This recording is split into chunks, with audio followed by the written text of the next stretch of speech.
Yo, Karli, what's Y'all up? got me?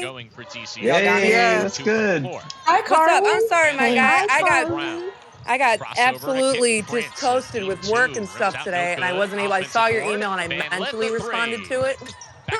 So that's on me. My bad, my guy. No worries at all. Yeah, How y'all doing? we're doing well. We just watched the UConn game. I don't know if you're here for that, but the UConn fans can be very entertaining in the chat. No, I just hopped on. I was dealing with work stuff all day, so you guys caught me at the end of the day. And also at the end of a fresh haircut as well. So it's a great day today. Period. We love that. Yeah, Karli, very cool. we love you so much. You are an amazing Sky reporter. I hope you know that. Like, you are literally loved by the Sky community. Yeah, they showing you a lot of appreciate love in the that. comments right now. They saying Karli to go. I appreciate y'all. Thank you. I appreciate that. You know, I played ball my whole life, and I coached ball, and I refed it, and I couldn't escape it. You know, once it's in your blood, you can't leave it, no matter how hard you try, and then you're in there, and you're like, well, all right, I guess ball really is life. So, you know, we're here.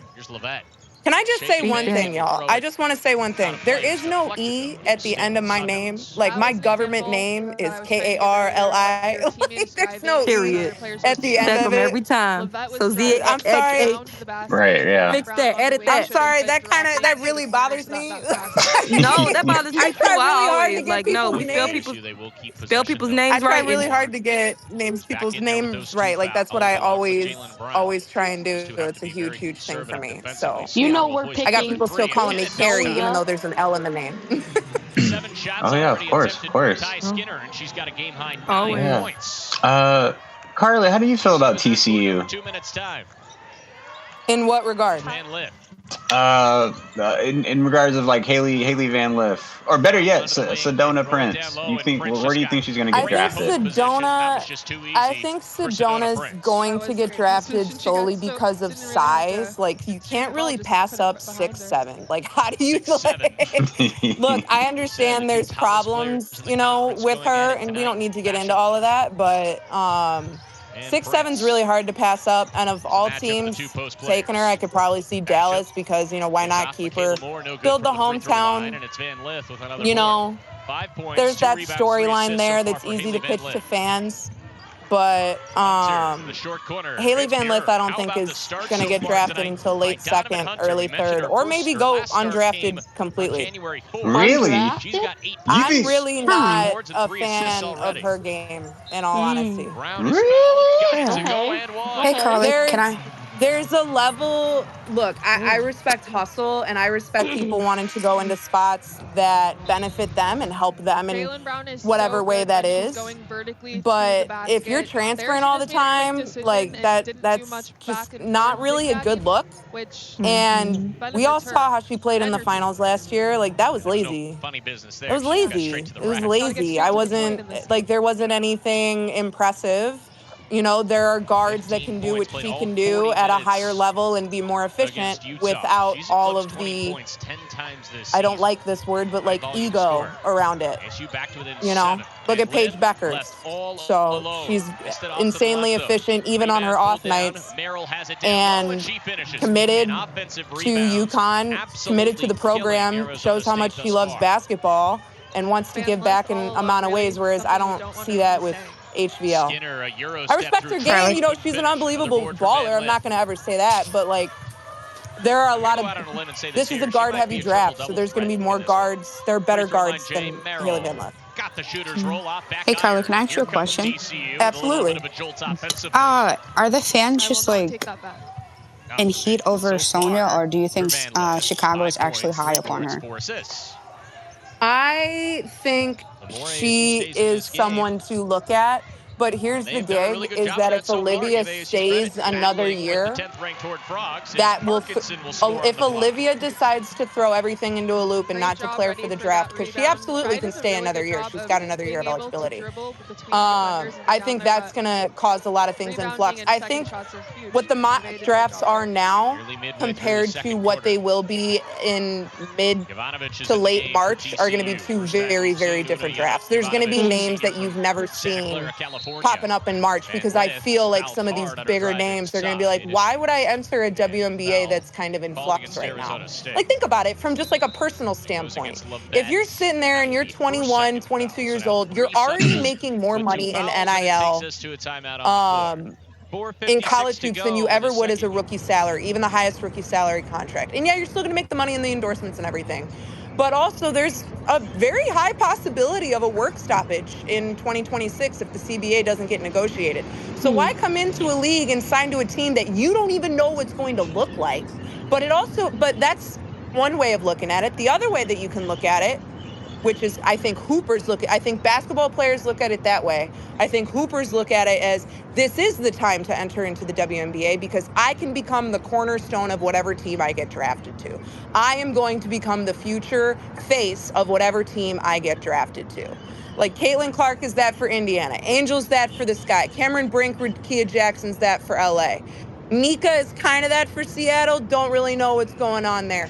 Don't really know what's going on in Connecticut. Atlanta's Ryan Howard, you know what I mean? Minnesota, they're doing kind of their own thing right now because it's just how Cheryl works and it's efficient, and that's why you don't really question it. They have Arike and Dallas is going to get Arike and Paige. Phoenix is kind of doing a similar route as Minnesota and New York and Vegas. They're like, we have the pieces here, let's go win now. So, like, if you think at it at that point, you're like, yo, I can go join a WNBA, be the cornerstone that they can build around, which means my face, my branding, my base price as an athlete from endorsements skyrockets. And then you also know you're locked into a spot for 4 years, regardless of whatever free agent comes in. So you know the system's going to be built around you. So there's a lot of ways to look at it. If I was a college kid right now, I wouldn't enter the WNBA. That's me personally. But I don't know. I mean, everybody else can do a lot of other things. If some choose not to come out, do you think some teams will, like, look overseas? Like, I know there's some names, like Bolonga. I think there are a lot of big names that will be coming from overseas. I just saw this name, and I don't want to mispronounce it. I really don't. But it is Eastern European as hell. Juste, Juste, and then I don't know the last name. I can't pronounce it. But she's a 19-year-old 6'2" forward. And I just watched her tapes yesterday on YouTube. She's got length similar to Kalia Copper, but with the speed of Courtney Williams, Natisha Heidemann, but with this, like, the level of offensive efficiency as Satu, and she's 19 years old. Okay. And that's a forward, you know, that's a 6'2" forward that at 19, so you develop that, and then by, like, you have to remember, no matter what happens in the WNBA, whatever age you get drafted, you're going to come, it's going to take 3 years to develop, no matter what, because it's just, you're playing at a higher level, higher pace. You're just being tested. Look at how all these rookies did this year. Yeah, they had great rookie campaigns, broke a lot of records, but they still, if you put those numbers on a 5-year vet, that's underperforming. So there's still going to be development and growth. So if you get that in international people, that's also an option. There's another Russian forward, Anastasia, hyphenated last name, a 19-year-old 6'1", like, kind of hybrid shooting guard. And of all teams I see taking her, I would see Connecticut taking her because she's played with Connecticut's coach, so it's kind of an easy matchup. But I don't think you take her at 8. I think that's too high of a pick. But that's all they really got. So I I think there's going to be more international names depending on who declares and who doesn't. If Olivia doesn't declare, if Paige decides to just throw everybody into a loop and not declare, anything can happen, you know? Everything's kind of on the college students at this point, which has never been the case in WNBA history, which is super fun. What? 2026, yo, if there's no workshop, that's going to be the most fun WNBA season we've ever seen. And it's I want to lock out so bad. The rivalries. It's going to set the foundation. It's going to set the rivalries. It's going to set everything into motion for what the W could be in 10 years. So, Karli, like, what direction do you think Washington is going in? Because they have a young Aaliyah Edwards, who I think she's going to be great her second year, and they also have a young Shakira Austin. Like, I don't understand what direction they're going, and they're rumored to be drafting Malanga. I feel like there's too many bigs. Do you think they have their franchise player, or are they still searching? I think they have it in Aaliyah, but let's think about it. What's wrong with more size? And Washington also has 2 picks in that first round. So get Malanga at 4. Yeah, absolutely. Bring the 6'6" in. Because at the end of the day, you still would want to draft her to retain her rights. Because that's a player you don't want to let go. Look at what happened with Dorka. Look at what happened with Marine. They didn't play for a while, but they were drafted and they got to retain the rights. So you also got to think of it from a business standpoint. I think somebody that they should also look at, and I think Fudd is starting to prove her draft capital right now, but I also don't think she will go as high as I originally had her. I will say that. I think she dropped. Who I think could go in her spot. I'm not a fan. I don't like a 5'6" guard anywhere. But you know, Georgia Moore of Kentucky has really proven her ability. I think she can go high. Cheyenne Sellers is unbelievable out of Maryland. I think people are sleeping on her game because of her positional size. But I think what Washington will do is you go get the big and then you get your point guard. And who that point guard is going to be, that's where people think Georgia could go there. Or they could have, instead of building around a PG, because at the end of the day, there's always going to be there's more point guards available than people understand in like a free agent standpoint. But there's not enough like utility shooting guards, and that's kind of where the W is going, is this like flex 2-3 position. Like the wing's not fully going away, neither is the shooting guard, but they want a blend of both. And they're like it's like the small forward is starting to come back, which I love because I was a small forward. That is the most fun position in basketball. I don't care what they say about the power forward. Small forward is the most fun position in basketball. I'm not trying to get down there and get bodied by a 6'6" girl. I'm good. I'll stay out in the mid-range. I'm fine. But Karli, how tall are you? I'm 6 foot. Okay. Look, man, I played alongside some former WNBA players growing up and some current. I played against Jewel Lloyd in travel ball. Like, she cooked me then. She will cook me now. I'll never forget playing against her, 10 years old, man. And I sat there, and my team, we were in this national tournament in AAU. So we start in this small region in Chicago, and then, you know, you build up, and then it's like by county, and then it's by city, and then you move on and all that. And in this tournament, we're going against Jewel, and I was, shocker, I know, I was a point guard for a minute, for a very hot minute. Should never be a point guard. Don't got the handles for it, not my vibe. And so they had me guard her, and when that first step of hers is just, the handles, and that was at 10 years old, she was cooking me. Just like handles so clean, that footwork was ripped. Like, oh my gosh, you just sit there and you're like, it's just fundamental, beautiful basketball. It's so fun. I love it. It's so fun. And that's what Jewel plays. And I got to witness that. I played alongside a lot of D1 athletes. I got to witness, like, from the sideline what it takes to, like, be great. I played on the same team as an Olympian, for God's sakes. Like, I saw what it takes to be great. I saw the effort and the hard work and the dedication, and also the little bit of craziness you got to have to do that, because you got to be a little crazy to be a pro athlete. I'm sorry, you're a little nuts. And it's just so cool to see these women that I saw, and I followed Paige Becker's games since she was 14. I'm a huge basketball nerd, so I see how these people are growing, and I'm seeing like this trajectory, and it's just like, I never thought this would be a thing in 2025, and here we are, and this is so cool, man. It's awesome. I love it. Can I ask you, how do you feel about Pow Pow from South Carolina? I think her capital has gone up. I think the Sky may miss out on her now. That's why I think possibly at 10, the Sky will get a forward. A forward? What do you think about the impact that she's had? The one that comes to mind is Maddie Westbeld from Notre Dame. No, I'm not a fan. No, not with how the Sky want to run. Because you have to remember, I don't like I understand why best available makes sense. But sometimes when you already have someone like Angel, you already have E-Will, you also have Michaela, they just have Michaela and Rebecca. They just added those two. And then you want to add a third. Westfeld's just a carbon copy of the two of them. You know what I mean? You want something that adds... You want someone in between Michaela and Angel. That's kind of what you're looking for, which is why I think Michaela Timpson out of Florida State is somebody people should keep an eye on. I also think Sanaya Rivers out of North Carolina State people should keep an eye on.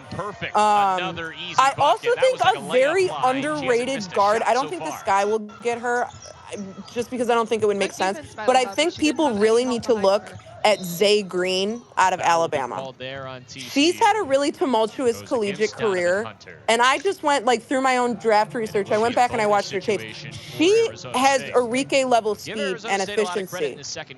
It's insane, and she's got her handles absolutely need a little bit of work, but that's what reps and development is for. If you already have high efficiency and footwork and speed similar to Enrique, and you're smaller, which means you can kind of navigate through those spaces a lot faster because she's quick. I think she's getting slept on a little bit more just because I don't think people know about her game because she goes to Alabama. She doesn't go to Connecticut. She doesn't go to Tennessee. She doesn't go to any of those schools. But I think people really need to look at her. Okay. I know Ghost had a question for you. Go ahead, Ghost, if you're still there. Hunter's hounded by Skinner here defensively. Give me a second. Give me a second. If anybody else wants to, were you talking about the Chennedy Carter? Big stage. Yeah. What about Ken? Yeah. So what are your thoughts on Chennedy not signing yet? And just how what the market is for, or what you think the market is for. To her left. I think she did this to herself, unfortunately.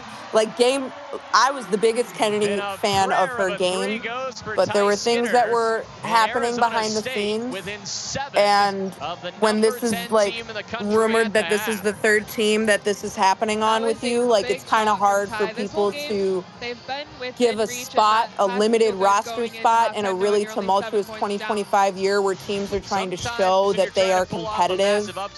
And you don't need someone in there to disrupt culture. I think that's more of what it is. I think she's insanely efficient. I think she's a hooper and she can play ball like nobody's business. But I don't think her personality meshes well amongst the W. And that this is not me saying that from a personal standpoint. This is me just looking at history. This is just this was the same thing that was said in LA, the same thing that was said in Atlanta, so at some point you have to kind of sit there and go, who's the one who messed up? If there's a common denominator, then you kind of have to take a look at yourself. I think it's really sad because she is such a phenomenal basketball player, and I think her game is next tier, but when you're putting yourself and you're hindering yourself in getting it because of actions or character or whatever, and that's all determined on what each front office determines is what is part of their culture and character. It's going to be different in every single locker room. And if it's not meshing across the league, then maybe the W just isn't meant for her. And that's okay. As much as everyone loves her game and respects it, and she's got swagger and she's got all that, if it doesn't mesh well in the W and owners don't like it, then it's just not going to work. Managing this roster loaded with talent and a very long and difficult season. I just have one question for you, Karli. Yeah. Chicago has, I believe, $398K left in salary cap. Are they looking for another free agent, or are they just looking to draft people? I think they're going to do a combination of both. I think there's drafting in there. I also think you have to remember you can also sign training camp contracts. And from what Marsh has said since he got hired onwards is he wants this to be a competitive training camp. And he will bring in multiple people on training camp contracts to make it competitive. Like, there is no guaranteed starting spot. There is no guaranteed place on this roster. Obviously, outside of the people who have been signed and contracted, but everything else, you're still fighting for a spot on the roster. So I think they're going to bring in some talent from overseas. That I think that's where some of the cap space is going to go. I also believe it's going to go towards draft. I don't know if you look at who's left on the free agent market. I don't know who you would give that money to, unless you're going to facilitate a trade. But I mean, who would you go get for the, like, what are you going to, I wouldn't give up the number 3 pick. If I was to trade, if I was to shop anything, I'd shop the number 10 pick in a future 2026 or 2027. Get it back, get it back. And like with who's available on teams right now, is there anybody really worth that would actually fit the positional needs of the Sky? Not really. The people that would fit those positional needs of the Sky, they missed out on in free agency, or they don't have enough options to deliver on. I feel like I have a lot of inspiration from people in my life, especially women. But ultimately, who moves me is myself, because with all that knowledge and inspiration, I have to do something with it. Karli, I do. My name is Nika Mule. I'm a Croatian basketball player, and I play professional in Seattle. I grew up in a little town in Croatia called Zagreb. My dad and my mom, they both are retired professional basketball players. So it was destiny for me and my sister to both play. She would be able to come back to the There's so many women that come before me in this sport. I just always want to be an advocate and a voice for them first, I think and then obviously for the younger generation. How the W is expanding, I think there are opportunities we're seeking. I think I get a lot of creativity from my mom. She's just one of my biggest fashion icons. It's not the clothes she wears, but the confidence that she wears it with. That's what I try to mimic every single time I wear something. With it expanding, I think there's I love connecting with people, no matter how big or how small, that little influence that I can have on someone, that's what moves me, and that's what I believe will move them. Because in all honesty, could the Sky use her talents again? 100%. Hey, I don't have a ball. But with them not extending her but will the qualifying 2023 offer, Gatorade National Girls Player of the Year move on? And I think also if you look at these other teams, what Kennedy's game is absolutely matching. Like, I don't think Chennedy would work well in Connecticut. I don't think Chennedy would work well in Golden State. You know what I mean? Like, those are there's only really like 3 teams I can see her fitting in, just because of where all these other teams, or Las Vegas. I don't see her fitting in Las Vegas. So New York ain't for everybody. I don't think 2025 is her season. They say if you can make it here, there is a possibility for her with expansion coming. Because this place is not. But at the end of the day, like, I don't think she's blackballed. I think there's anyone can get a second or a third chance. I mean, I think everyone deserves the opportunity to have a second or a third chance. Whether or not that gets fulfilled is, up to fate at that point. Juju with this. I feel like it's my job to I just wanted to make ask sure you, that thank I'm you. using all the resources Yeah, I've no tapped problem. into my NBA people, saying, okay, when you Hi, have Karla. I someone just wanted to ask you, what are some teams' reservations about drafting Anissa in like an early, like 4th to 6th pick? Everything that's going on. I think a lot of it is if you look at who those top 5 picks are. We saw her. Well, first of all, her in Dallas wouldn't work. Took my phone She doesn't and need to come to Chicago because that's, I mean, that's reach out, call me, see how I can she help. would be. She said I had that. She wouldn't get get the developmental minutes that she would need to be successful. I think now with what Indiana's done, I don't see her going to Indiana. I could see her now possibly going as high as 6. Do the same. What she would do differently. If Washington were to go get her, everything from security to autographs to. And I don't. New York could possibly get her as well. I think the reservation's a lot. I think I would say this in these last 3 weeks, she's absolutely boosted her draft capital with her consistency and efficiency. But I think the biggest thing is her size at her position. 6'1" as a power forward is a real small power forward. You're like for a power forward, you want angel size, like 6'3", 6'4". So I think for her to now have she would have to be okay switching into more of that utility wing, possible shooting guard position instead of a forward. And a lot of people have reservations because of just her style of game if that transition would be possible in a year. And that's also a lot. You're asking a forward who's been playing that 3-4 spot to now move up into playing a 2-3. So, I mean, that's a huge transition that you're asking of a rookie. So, I think where she lands is very much going to depend more on the team's needs than what her worth is, if that makes sense. Do I think if you put her in last year's draft, she would have been a top 5 pick? In this year's draft, because it's more guard heavy and that's what teams are needing, she's going to fall further. So you kind of have to look at what the teams, that's why I think she could go to Washington, dependent on whether or not Golden State would take Kiki. So I think she would fall in that range. If she drops below 7, I'd be shocked. From last year, you messed all these pieces, star pieces at that.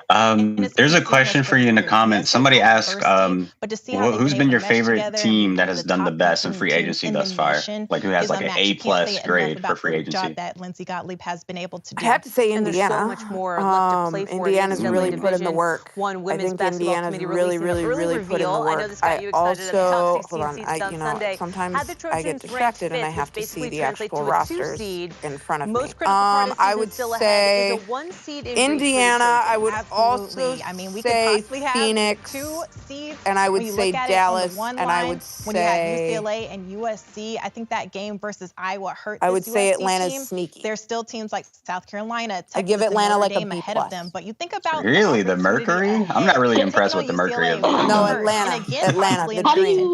Don't do that, Karlan.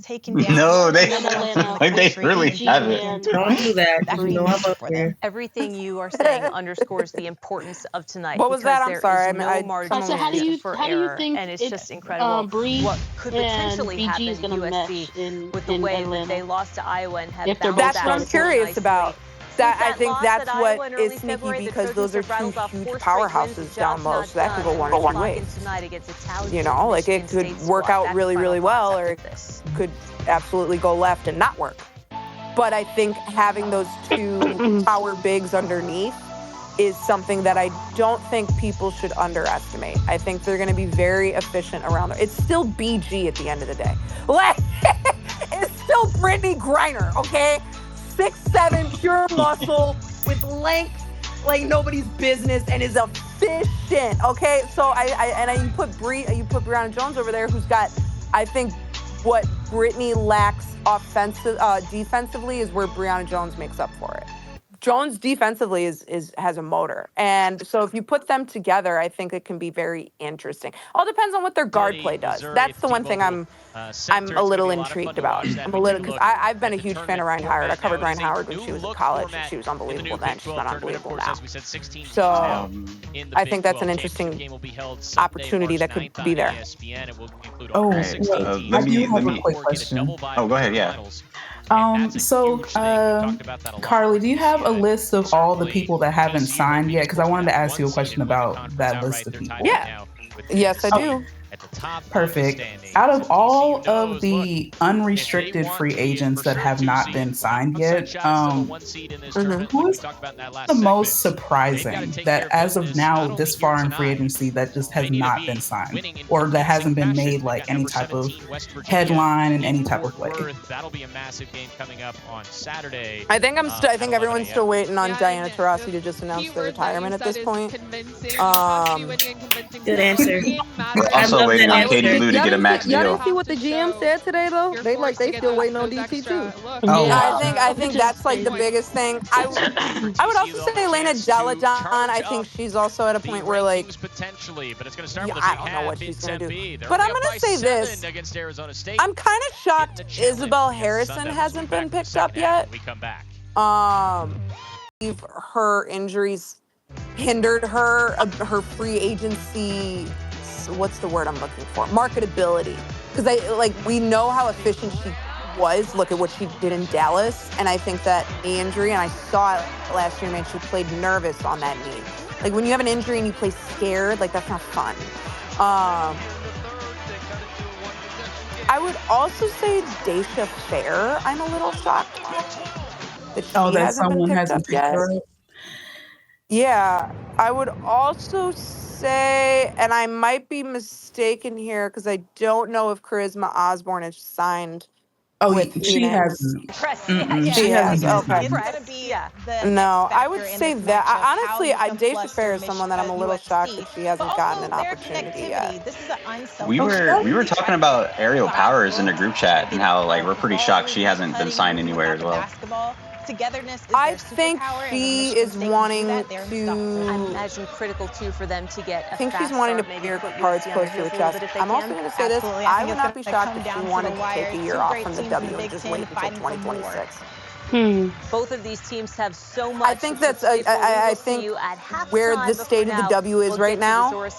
Yes, it's super exciting for fans and all of that, but from like a player standpoint, you're like, I don't know where this league is going to go. Where is this league going to go? And everything's really going to wait until we'll see what happens.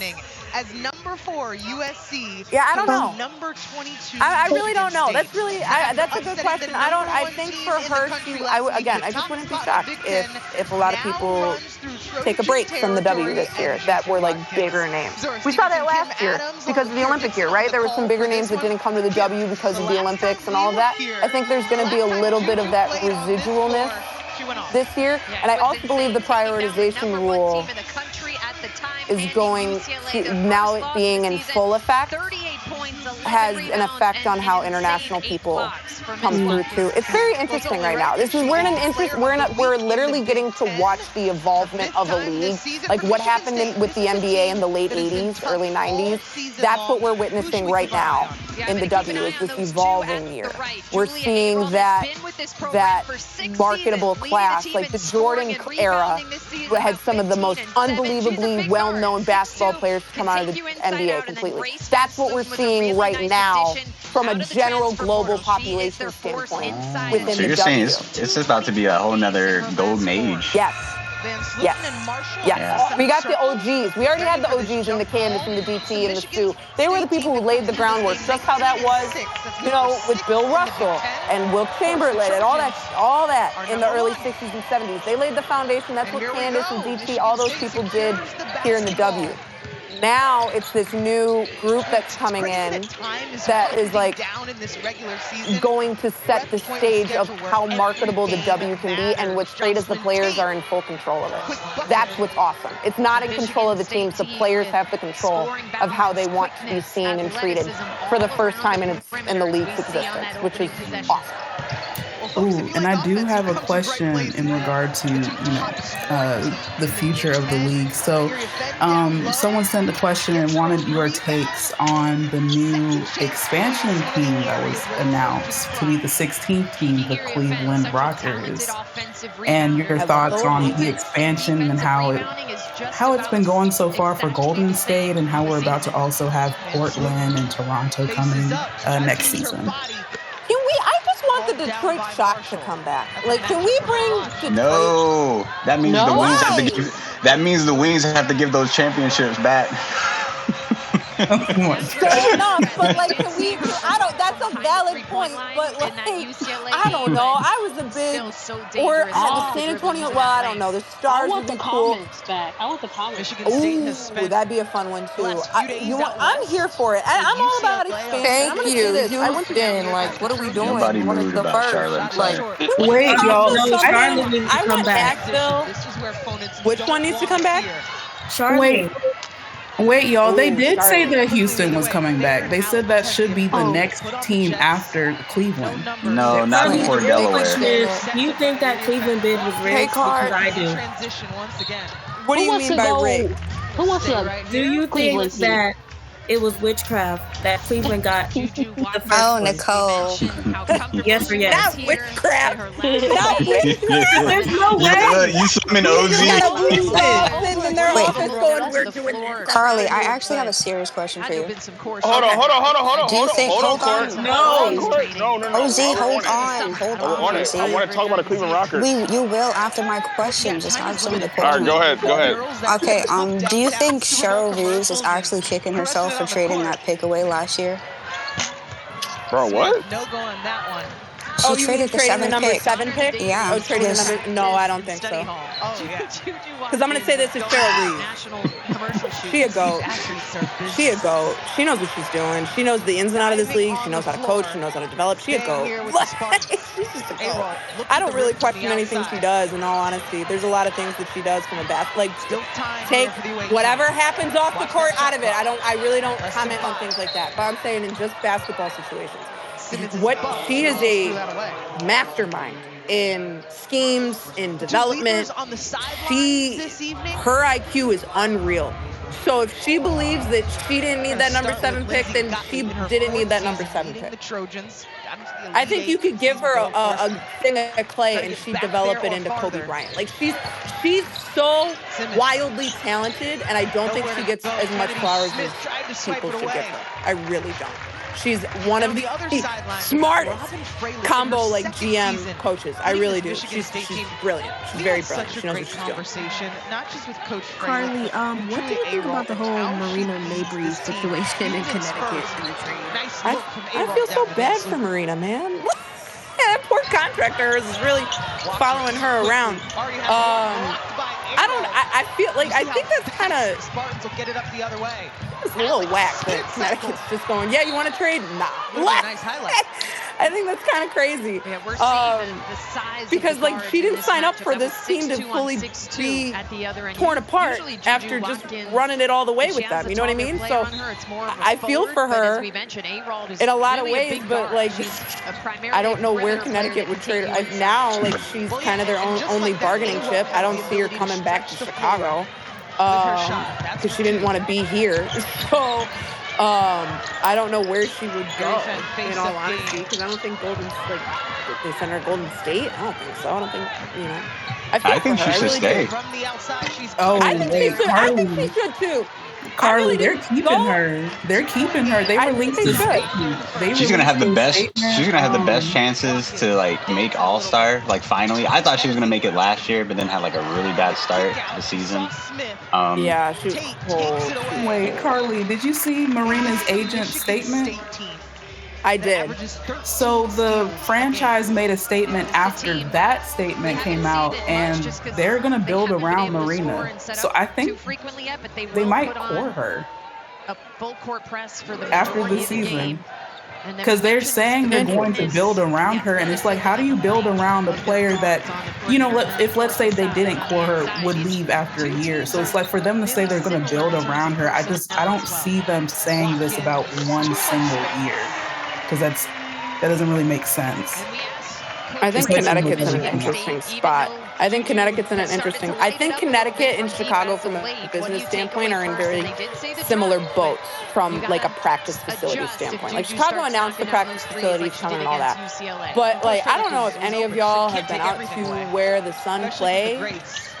My goodness, I was out there in 22 to cover playoffs, and I was at a warehouse off of the highway where these girls were practicing. I was yo, these are pro athletes. What? Oh my God. What is this? And so I think until they make an announcement, and I'm also going to say this, I wouldn't be shocked if Connecticut was to be a team that moved somewhere else. That jab Boston won. Boston Clovers. Go to Boston. They were supposed to go to Boston. They sold out the whole TD Garden playing the Sparks, a team across the country, meaning all those people came out for the Sun. They did not come out for the Sparks. Nah, they came out for Ray Burrell. Stop the cap. But Uzi had a question for you. No, I cannot wait. Speaking of Boston and expansion teams and new teams, so the Cleveland Rockers have been allegedly been like noted to be like the next team in the WNBA. They haven't officially announced it, and then like the WNBA gave like some crazy statement. Maya, I don't know if you had that statement where they kind of like denied it. You know what I'm talking about? Where they kind of like denied that it was happening, but no, I saw an article literally saying it was the 16th one. Let me find it. It's the rumored 16th. Yeah, nothing's been official. Yeah, nothing's official. Not Kathy being stingy. I can't believe they got a team before Montana. My question is, how do you think the league feels about Cleveland being the 16th team, and like is there good energy around that? From Michigan State. Yeah, you from Cleveland, my guy? No one wants. Of course. Yes, he is. How did I know? Can't you tell? He's on a high. Got y'all. The Cavs is doing good. He's on a high right now. So you can spot the Clevelanders. I went to school in Ohio for 4 years, man. Oh, you went to OU. At OU, oh yeah, roll bobbies, my guy. All about you made that it out. Tuesday, Wednesday night match. Wow. You want to watch by the way. some Tuesday night football? When it's like 32 to 14? That's some of the best football. Madden couldn't even compete with Maxson. Oh, Maxson's unbelievable. Anyway, but no, where are you from in Cleveland? Well, let me tell you, I went to Kent State, just so you know. We in the same conference. Kent State. I'm sorry. Stop it, Karli. It'll stay with you. But, Where no, are you from I'm in Cleveland? I'm from the west side. I'm Where? from the west side. Give me your suburb. Lakewood. 4-point difference. Stop it. You're not from Lakewood. I swear to God. Stop it. See, I know all my people You gotta are watch from Avon Lake. He got a reality. Lake, Lakewood, all of them. That's He got a reality TV show. That's a good football city. That's a good football city. Avon Lake. I know really good. that. Carly, how do you feel about Georgia Tech? What about Georgia Tech? That fake ass.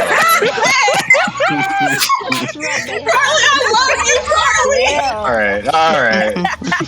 Okay, I got a question. We coming for that conference championship, ACC. Oh, please. Okay. Oh, that's a lovely. You know damn well they're not going to that conference championship. We'll see you there. Mind you, Louisville gonna take it. It's gonna be Georgia Tech versus Rutgers. Wow. What? I said since we making Rutgers stuff up, is in it's the gonna Big be Ten. Georgia Tech versus Rutgers Rutgers. in the Big Ten. Yeah, Rutgers. I said since we making stuff up, let's make stuff up. What's your question, Jerica? Oh, that's Okay. I wanted to ask you about Seattle, and what if they didn't take Olivia and like did a power forward or like a center like Kiki? Sonia. Malanga? If they got Sonia. Malanga. I'm not asking about Sonia. Sonia's ours, first of all. I'm asking about if She out here putting claims on people. She's basically trying to ask who would you take if Olivia's not available. Yes. Number 2. If I was Seattle? Yeah, if you were Seattle, what would you like in a different route other than Olivia? If they went to like the front court. I would say I feel like you need to get someone to go along with Ezzy. Where you could, Erica and Zaya together at the 2 spot is interesting. You also got Nika, you got SCS, you don't need a guard really, but to take Paige there would be smart, not Paige, to take Olivia there would be smart because you then imagine having the future of your franchise and the 2 guards in Nika and Olivia learn behind Skylar. Like that, how do you pass that up? But I would say if they want it, I think you would have to go either Kiki or Malanga if you were to go the big route. But I don't think that would be a smart move because I think Skylar's on her way out just from an age standpoint. I'm in my 30s and my knees already sound like cement grinders. So imagine what these poor women are like going up and down a court all the time. So, you know, it's not DT. He got DT got it straight. I can imagine what Bird's knees feel like. Wait, Karli, I got a question kind of following up on that number 2 pick. So before that Sparks Storm trade, we kind of heard some rumblings and reports of Chicago and Seattle maybe doing a trade with and that 3 pick being involved. But now with Seattle having the 2 pick, has that kind of influenced whether or not that 3 pick is available to be traded or anything? Like, do they now think that a prospect that they didn't think could be available before could now be? I'm going to say this. I really think front offices are really waiting to see who declares for the draft and to determine whether or not they make any more moves. I think last year it was you kind of knew who was gonna, like, there were a couple names you're like, will Page declare? Like, that was more, it was more of would Page declare, not will she return. Like, so I think last year you knew who was going. Like, there was a lot more solidity in who was in the draft class. Whereas this year, some of the biggest names could stay another year. Because you got to remember, a lot of these girls still have that COVID eligibility. So there's that extra year there. So you have to kind of, like, a lot of it's dependent on who declares for the draft. I really don't think any first round draft picks would move until there is some solidity in who the projected top 3 talent is. Like, let's say Paige declares, Olivia doesn't declare, and Sonia doesn't declare. Just so good at Sonia hacking gaps. Really she could not enter the WNBA if she wanted to. You see what I mean? Like, she can you know, do you see what I mean?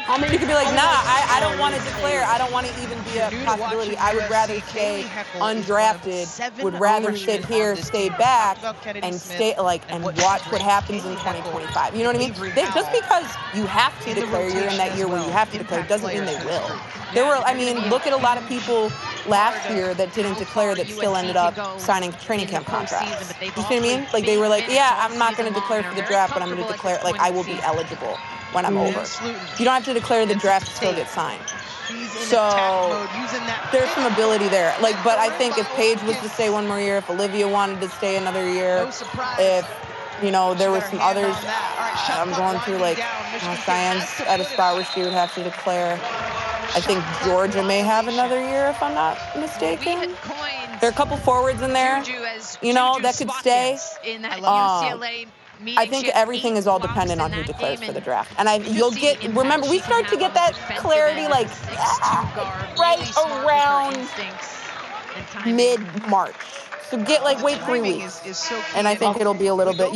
I think every team will have a lot more clarity in 3 weeks.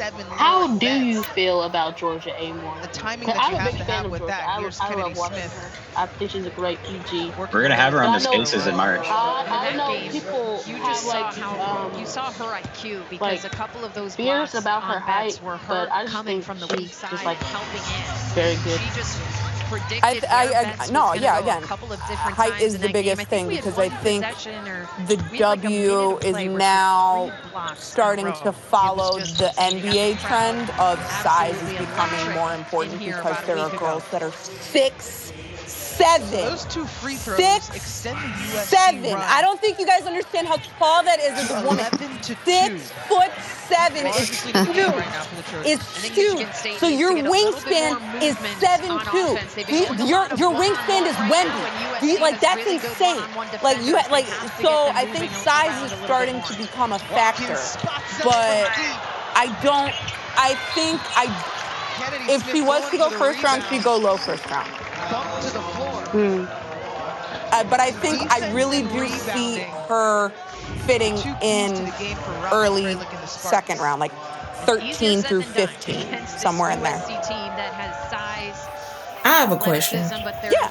How do you feel about the Sparks giving up their number 2 pick? And who do you think they should take at number 9?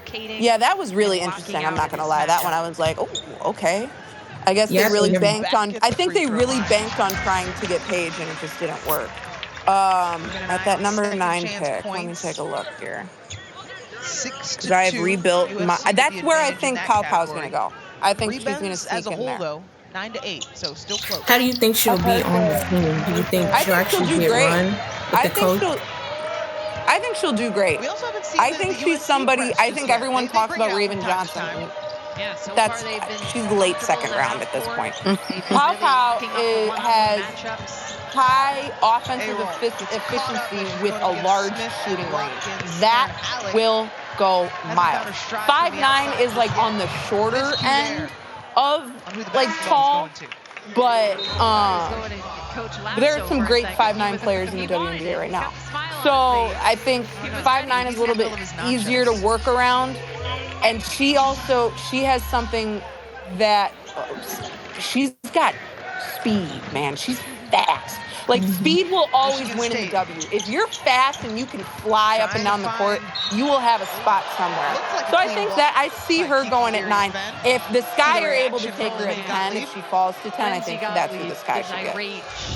Thank you. Karla, what do you think about Gianna? Because I know that her coach is now the coach of the Spark. So people were saying maybe they'll pick her up at that 9th spot.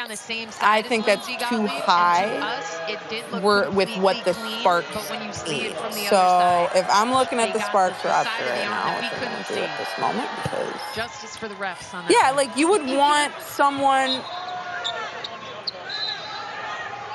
Yeah, your bigs are set with Z and Russell.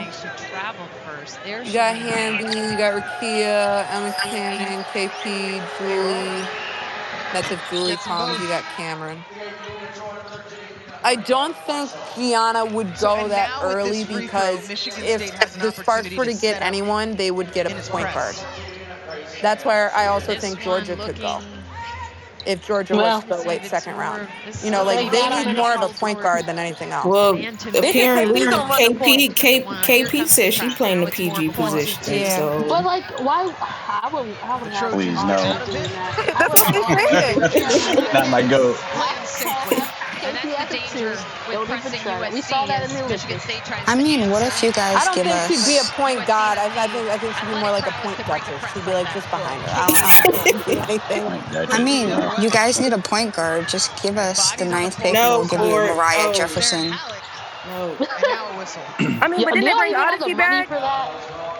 So Michigan State really knows y'all need a point guard. Didn't they sign Odyssey Sims? Yeah, they did. Like, they should start Odyssey and unprotected, which is surprising, but yeah. I mean, a lot of people have been signing unprotected contracts. Like, all of the people we signed unprotected. They can have Odyssey and Mariah Jefferson. Just give us that 9th pick. No. Yeah, but they did make a promise. They said KP was going to be able to play. Oh, hey. Y'all need another point guard. Mariah Jefferson is available. We already gave up our number 2. Please just let us keep doing it. Karli, not to redirect the conversation, but how do you feel about Mercedes Russell joining the Sparks? And do you think that'll be a positive or a negative impact to the Sparks? You don't got to answer that. I think having... Don't answer that? No, answer. Don't answer it, please. No, please answer it. I think that's going to be that's depth that they needed. That's having her with Z, and then you also got Cam there. I mean, that's a great. And I'm a huge Rakia Jackson. I mean, they're not the same position, obviously, but I'm a huge Rakia Jackson fan. But I think having those 3 bigs in Cam, Russell, and Z is a great is phenomenal depth, and all 3 provide different skill sets that would work in different game scenarios. Like Russell is very, he's got such a defensive presence. I think he was like top 5 or top 10 in blocks last year, if I'm not mistaken. So we love that. Yeah, so like you would want her in like late game scenarios, like, and she can still be efficient. Whereas Z provides. I think people sleep on Azure's game a lot because she's 6'8" with range. Like she's got a mid range that is real pretty. So like if you're wanting to go on runs, that's where you would put Z. Whereas Cam, you want Cam in there, one, to get the minutes because she unfortunately didn't get the opportunity to get them last year. And two, I would also want her in there because of just her wingspan is going to create more difficult passing lanes and and really narrow driving lanes. So again, like more defensive presence. I don't think anyone really got to see how efficient offensively Cam can be because she was just limited with the injury last year. So I think that's what everyone's waiting to see this season. But I think it's a good pair. It's depth. Depth at the big position, and all three of them being like 6'4" or taller. You can't get from just like a roster construction standpoint. Come on, Okay. Hey, Karli, I got to. No, I'm next. Go ahead. Go ahead. Oh no, I was just gonna ask about Jewel. I know you played about Jewel. How do you think Jewel's season will look this upcoming season in Vegas? All-star caliber again. All-star caliber again. I mean, look, you can't ever catch me talking smack about a Chicago Hooper because we just play the game kind of better than everybody else. Okay, copy. Chicago ball. I'm sorry, Chicago ball is so fun, man. Chicago, this is what I've always said. Chicago is a football town, but a basketball city. We are the mecca of basketball here. How you went to Ohio U and saying this? This is crazy, Karli. You know that's crazy. Because I know what truth is. I'm sorry that Cleveland sometimes be delusional in their head. That's why you're from Cleveland. Very delusional.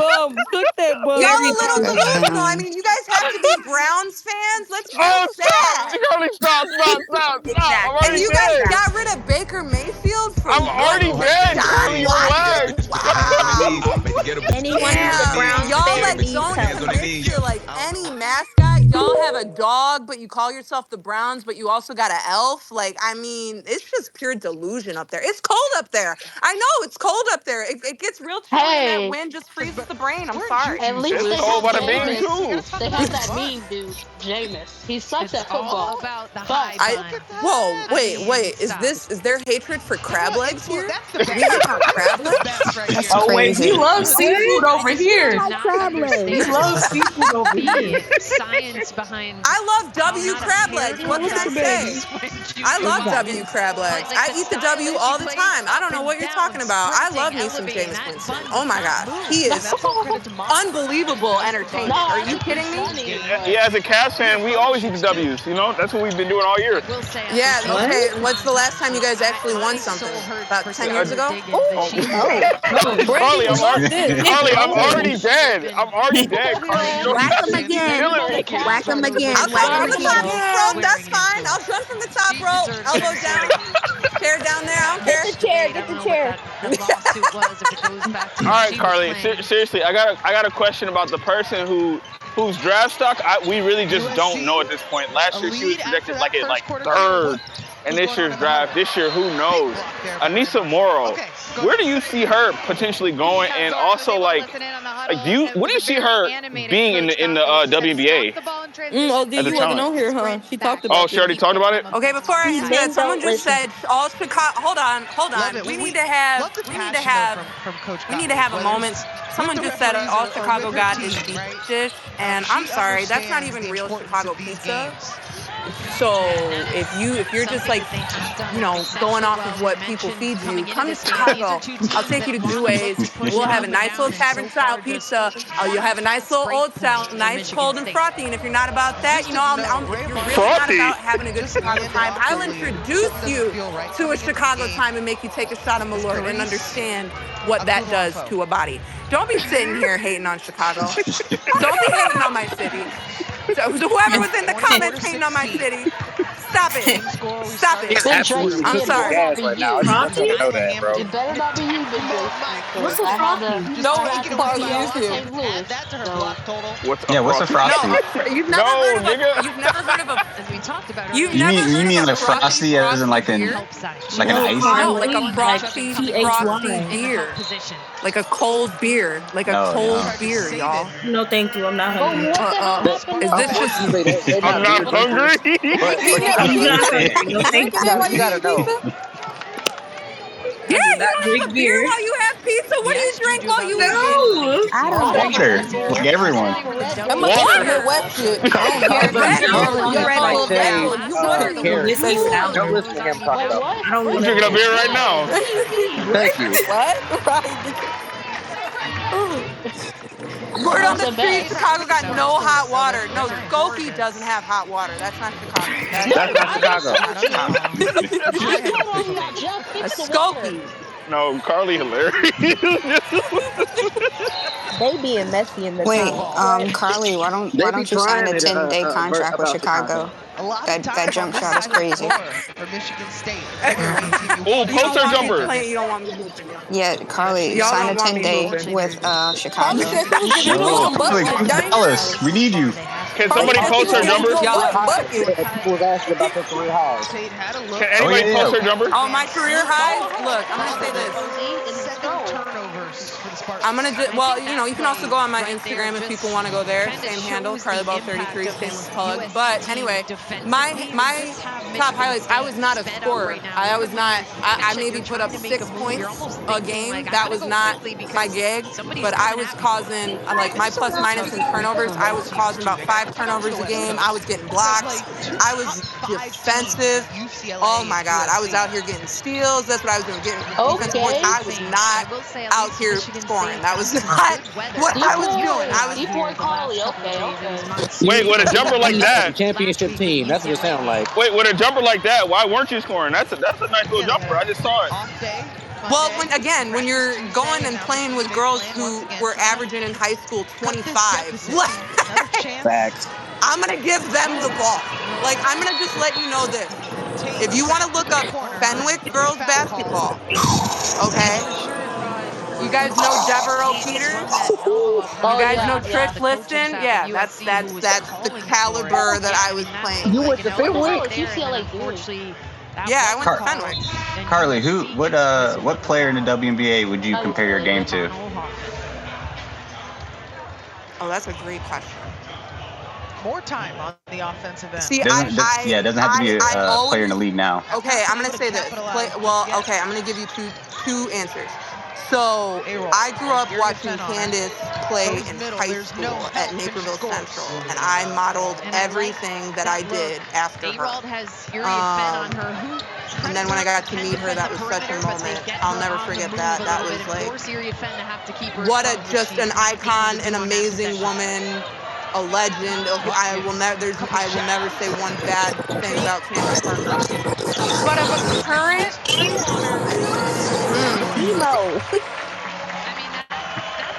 I'm going to say I would have to since Karli was Bree Turner. Oh my God. Karli was Bree Turner. That's hilarious.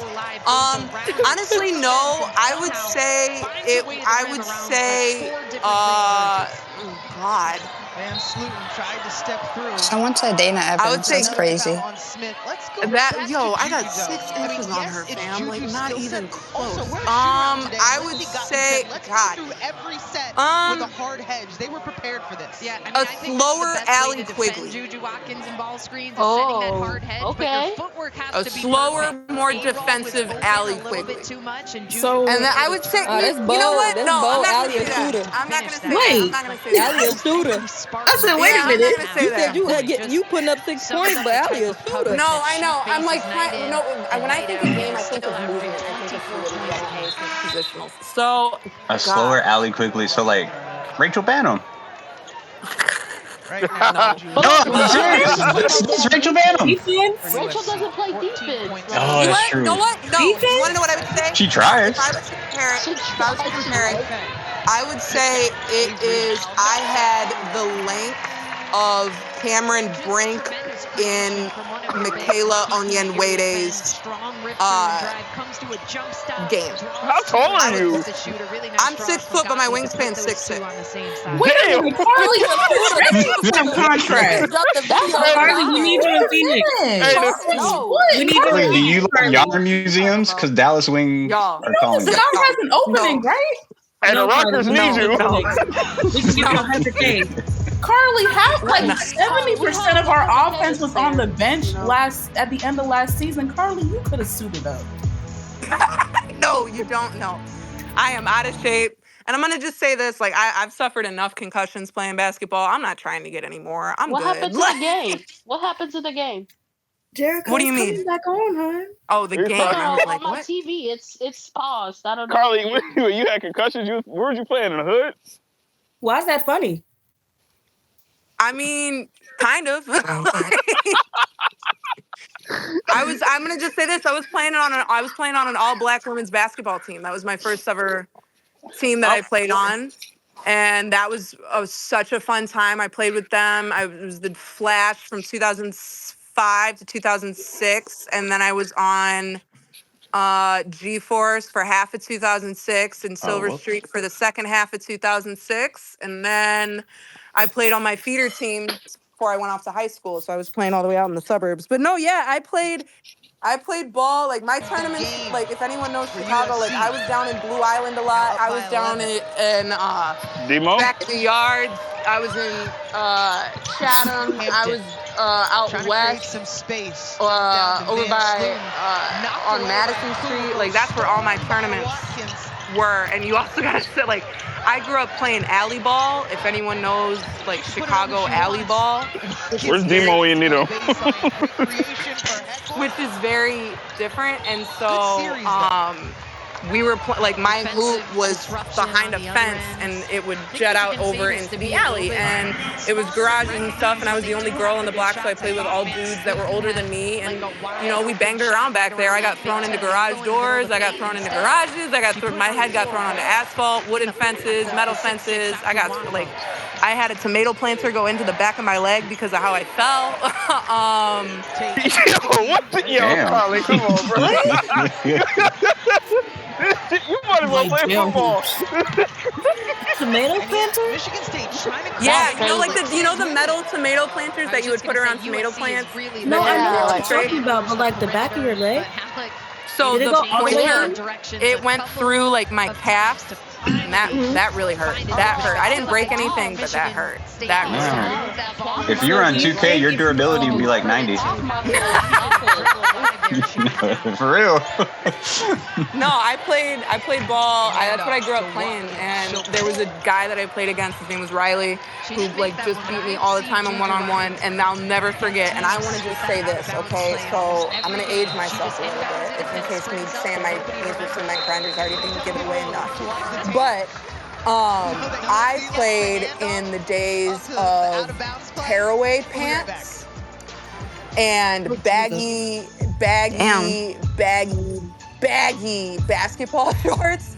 And I thought I was Allen Iverson, so I had the headband and everything. And I was out in that alley that day in a D. Brown jersey, if anyone wants to get way into basketball history. In a D. Brown jersey. Crazy. D. Brown jersey, and I passed the three from the corner in the alley, and I beat him one-on-one first time, and it was on camera. I was 12 years old, and I beat the snot out of this 15-year-old kid. I was the happiest little girl on the block. Oh my God, and he never played against me after that. That's how I knew I was the most dominant person in my alley. I ain't gonna lie, all jokes aside, you was definitely playing in some gutters. Yeah. Yo, I grew up playing like street ball. That's why it's fun. Yo, you calling your own fouls, you're out there playing on the park, you're on cement, you're on asphalt. That's fun. You go to the YMCA and you play pickup with some random people that you've never heard of, and you out there and you're having fun. That's a fun time. Them some of the most fun, most memorable runs you'll ever have. But I promise you, Chicago got some scary ass places to play basketball. If you're not from there. It's all part of the I loved it, man. I grew up playing it. I saw Derrick Rose play in high school. I went and I waited an hour to get inside the high school at Timmy, and I got to watch him play. I don't even remember who he played. I don't remember at all. All I remember is I wanted to see the 6'1" guard dunk on people, and it was awesome. I saw him play at my alma mater. They used to have they still do the City League tournaments. Was in Chicago State at the time. And, that's right around where my auntie lived. So Paige Beckers, I'm sophomore. Again, another playing on the women's basketball team, and we're here today at the Stock You could definitely tell Derrick Rose was head and shoulders above. You could tell he was a pro. At that time, it was obvious. Yeah. It's crazy. I watched some legends back in the day, man. Played alongside Scotty Lindsey, if you guys remember him from not Notre Dame. I think all the bad times makes you grow and makes you stronger and makes you better as a player and as a person. Yeah. So I just played with a lot of girls that ended up. A lot of them played only 2 years D1 and then quit. They're like, "Yo, we were a student athlete for a long time and we want to go be, normal people," which I completely respect. But I had a lot of my teammates go play D1 at Yale. Yeah, I'm huge Davidson, on fashion, Penn, huge on clothes, huge on shoes. So Illinois. And I think that StockX, where else? Everybody that I sign with, I want to make sure my values align You hear the with schools them, that she's not naming, y'all. I just want you to know that I want to do great stuff for whatever in the community. reason, Chicago I want to be able college to reach is just people. not there. What do you mean, DePaul? They're balling right now. They're not. We got. No, they be on TV. They don't be balling. I don't know why, but we can't keep recruits in this city. Like for whatever reason, like everybody goes wherever. Well, again, because this is the mecca of basketball, so the best basketball players are gonna go play for the Blue Bloods. We're not gonna stay here. They want to go get drafted. I be having to watch my favorite team go 5 of 30, shit like that, because don't nobody want to stay in the city.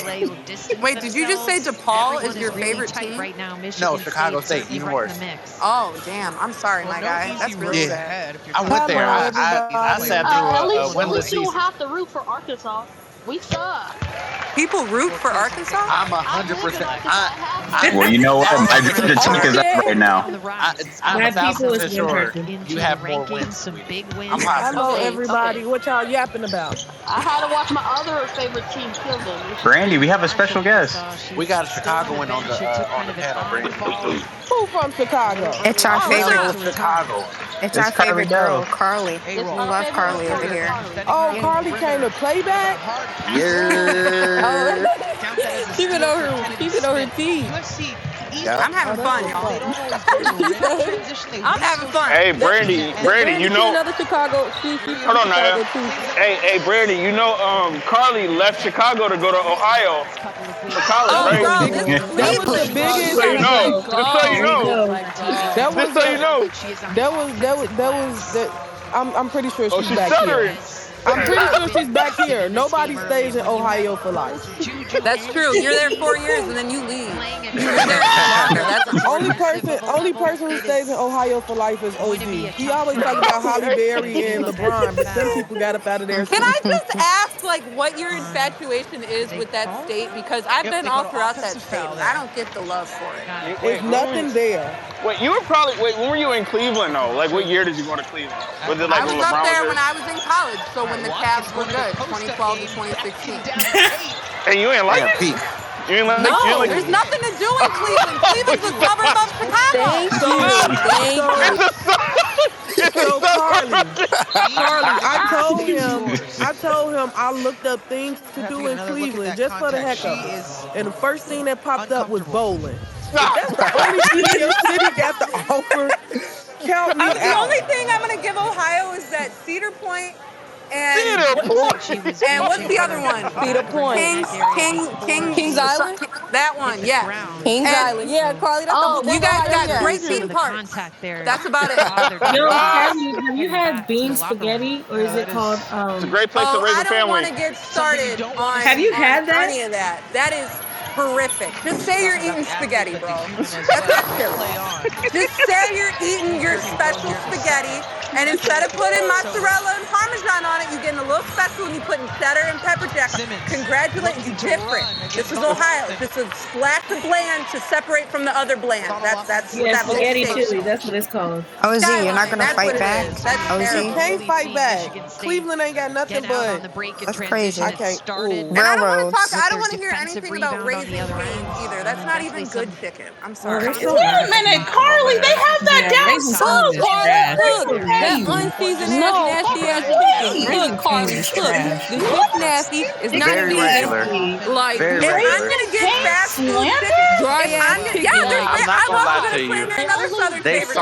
They sauce makes they chicken. Nasty They ass sauce makes sauce. they meals. They only have one Sauce sauce makes the whole available. meal. Carly. Marshall has yet to return. All right, I'm gonna say this. I'm gonna, you know what? No, because if I need sauce to eat the chicken, it's not good chicken. I'm sorry. If I need to put it in sauce to make it taste good, it's not good chicken. That's like Chick-fil-A is also garbage. Karli, I like you. Kind of spitting. Wait a minute, Karli, you got me right now. I ain't gonna lie. Chick-fil-A is nasty. Okay, so where Hold do you on, get your chicken? Karli, how do you feel about oats? Oh, Please. I told y'all. Don't answer that question. He be eating shaved carrots. Carli, don't answer that question. Karli, he's trying to shame salad. Wait a second, Karli, how do you feel about wheat of cream? Please don't answer that question. Karli, I'm gonna let you know this. Out back, Chicago is we eat food. Yes. Free throws. And if I want Nobody good is eating chicken, for USC. and let's say this, if I want good chicken and I'm in Chicago, I go to Harold's on 35th Street with mouth sauce on the side. That's what I want. No, she solid. I ain't gonna lie. Hey, Brittany, I ain't gonna lie. I'm on the way. I might just slide Friday. This the second time. I want Harold's. They didn't I'm bring gonna up say Harold. this, y'all. I gotta say this. So when there was a Sky game that I covered on my first year on the beat, and it was like I was away from Chicago for 9 years, and I moved back, no joke, a month and a half before the pandemic. And it sucked. All of my favorite restaurants shut down because I was in Kentucky. I was in the middle of nowhere in central Illinois, eating all this fast food. People think it's spaghetti, it's romaine. It drove me nuts. Flour tortillas for tacos, and what are we doing? No, what are we doing? And so I get to Chicago. I finally get excited. I start getting all my food. I get on the Sky Beat. When I moved back home, I saw that Harold's expanded up to the north side because that's where I'm from. I'm from the Portage Park neighborhood. So I was like, oh my God, there's a Harold's on the north side. This is amazing. And then I tried it. I said, this mouth sauce is different than what I'm used to. And I didn't realize that the different franchises in the city have different sauces. And I was like, this is not it. So now, Black Forward 2022, I'm at a Sky game, and they had Harold's as the media food. When I tell you, I ate a whole tin of that with a huge vat of Harold sauce. And no joke, I poured myself a little cup worth that I took home so I could have it later. It was amazing. Best way to eat it. It's the best way to eat it. I was happy as hell. Like people always say, like deep dish. Like deep dish is for tourists. Like no, if you want to have a good if you time. have deep dish, you're just gonna have one slice and then you're gonna not move for the rest of the day. You're gonna take your one poop and you're not gonna move for the rest of the day. Like, no, if you want Chicago pizza, you go to Michael's, you go to Pat's, you go to Lou Malnati's, and you get thin tavern style cut in the little squares. And then if you really want to get special with it, you can put your little red pepper flakes or whatever on it. But in my opinion, the best tavern style pizza is Michael's on the north side. Pat's is solid as well. Lou Malnati's I like. I like my standard go-to. Phil's is, okay, this is what I'm not, I like Phil's crust, I'm not a fan of their sauce. I'm a sauce girl. I need the sauce to be in the right, it's got to have the right melody of seasoning in there. That's why I like drunk and you need pizza, you go to So Karli, that means you're a Domino's pizza girl. Street pizza. You see the Domino's on the graphic there. Even when Domino's. She's from Maine. Don't. Karli's a Domino's pizza girl. Domino's. She don't know what good food is. Earl in there talking I'm gonna about say Chicago this, pizza yo, not if real, you are like he's drunk, never, like he's been outside of the state. That's just hilarious. No, if you are drunk, Domino's Parm Bites though hits. That was my drunk food choice in college. The Domino's Parm Bites with garlic butter sauce. That stuff was delicious. So Karli, I have a question. We need to get you out of Arkansas. Yeah, Jerica, you gotta leave that place. Wait, you guys, Grandma has a question. My for baby Karli. don't got no food. Not Grandma. No, oh wait, no, Karli. She's talking about me. She was calling me Grandma. Me. No age shaming. There's no age shaming. Oh well, yes, thank you, Karli. Yeah, Court, stop calling me Grandma. Listen to Karli. I think Karli thought I was calling her grandma, but I think she's fine with me calling you a grandma. No one is a grandma. Unless he's 60 plus, you're not a grandma. Stop it. Your kids don't got kids. Yeah, exactly. I guess Berg is ineligible. Now, why Bird catches strict? Right, now she near her about to tell her. What's your question, Maya? Because I have a question too. Oh wait, so Karli, my question was, so I just wanted to know, like, what's your general opinion about the reporting in the W with the growth of the W, and especially like with different things that I've seen pop up. Like, I don't know if you saw that account, the Annie's Room, if you had any thoughts about that account, or if you think it's an insider. I think reporting in general, like, this is not Chicago, like, this is league-wide. I think the W, because it was unfortunately, and I'm not speaking of it in this term, but this is how it was just seen. It was looked at as like the quote-unquote inferior league from a journalist standpoint, meaning like that's where, like, if you're a young college kid, you can get your reps there. If you're like up in, like, that's how it was looked at. Whereas like if you're in the NFL, MLB, NBA, NHL, you got to do years before you get up there. Whereas the W was never seen that way. And now that the W is growing, I think those people that have stayed in that space, like across the league, are starting to be showcased, because you can see that there is a factual error, or there's a take that doesn't have knowledge behind it, or there's, you know, an opinion that, like, why would you share that? Like, there's just a lot of I think they're just leaving it as a common foul. I would say, like, media illiteracy from both parties, from people that are consuming media and also people that are putting out media. And I think the W, and I do think this is coming, I think there's going to be a change in who gets credentialed, who's allowed on press row. Like, there have been times where I've seen influencers on press row. Influencers don't belong on press row. Like, there's a difference. And I think there needs to be a little bit more, and I also think the players need to get more media training as well, because I do feel like some of these reporters across the league ask these girls some wild questions. I'm like, yo, they hoopers. They just want to talk about basketball. Like, what are we talking about all this other stuff for? You know what I mean? So, I think that there needs to be media training from a player's perspective, just so that they're able to know how to navigate with media in a safe way. And I also believe that there needs to be a stricter credential process from the league standpoint, in who's allowed on. Like, influencers should not be allowed on. If you just have a podcast, you should not be allowed on press row. You know, like, you need to have a credentialed media source behind you. You need to have something with stamina, something with your reputation, something behind you that determines your place on press row, whether that be a radio station, television station, online publication, newspaper, whatever it is. And then however people want to cover the W, I mean, that's up to them. Because of what my job is to be a broadcast partner in a way. So, like, I'm, like, for me, negatively really ripping a team apart is not my job.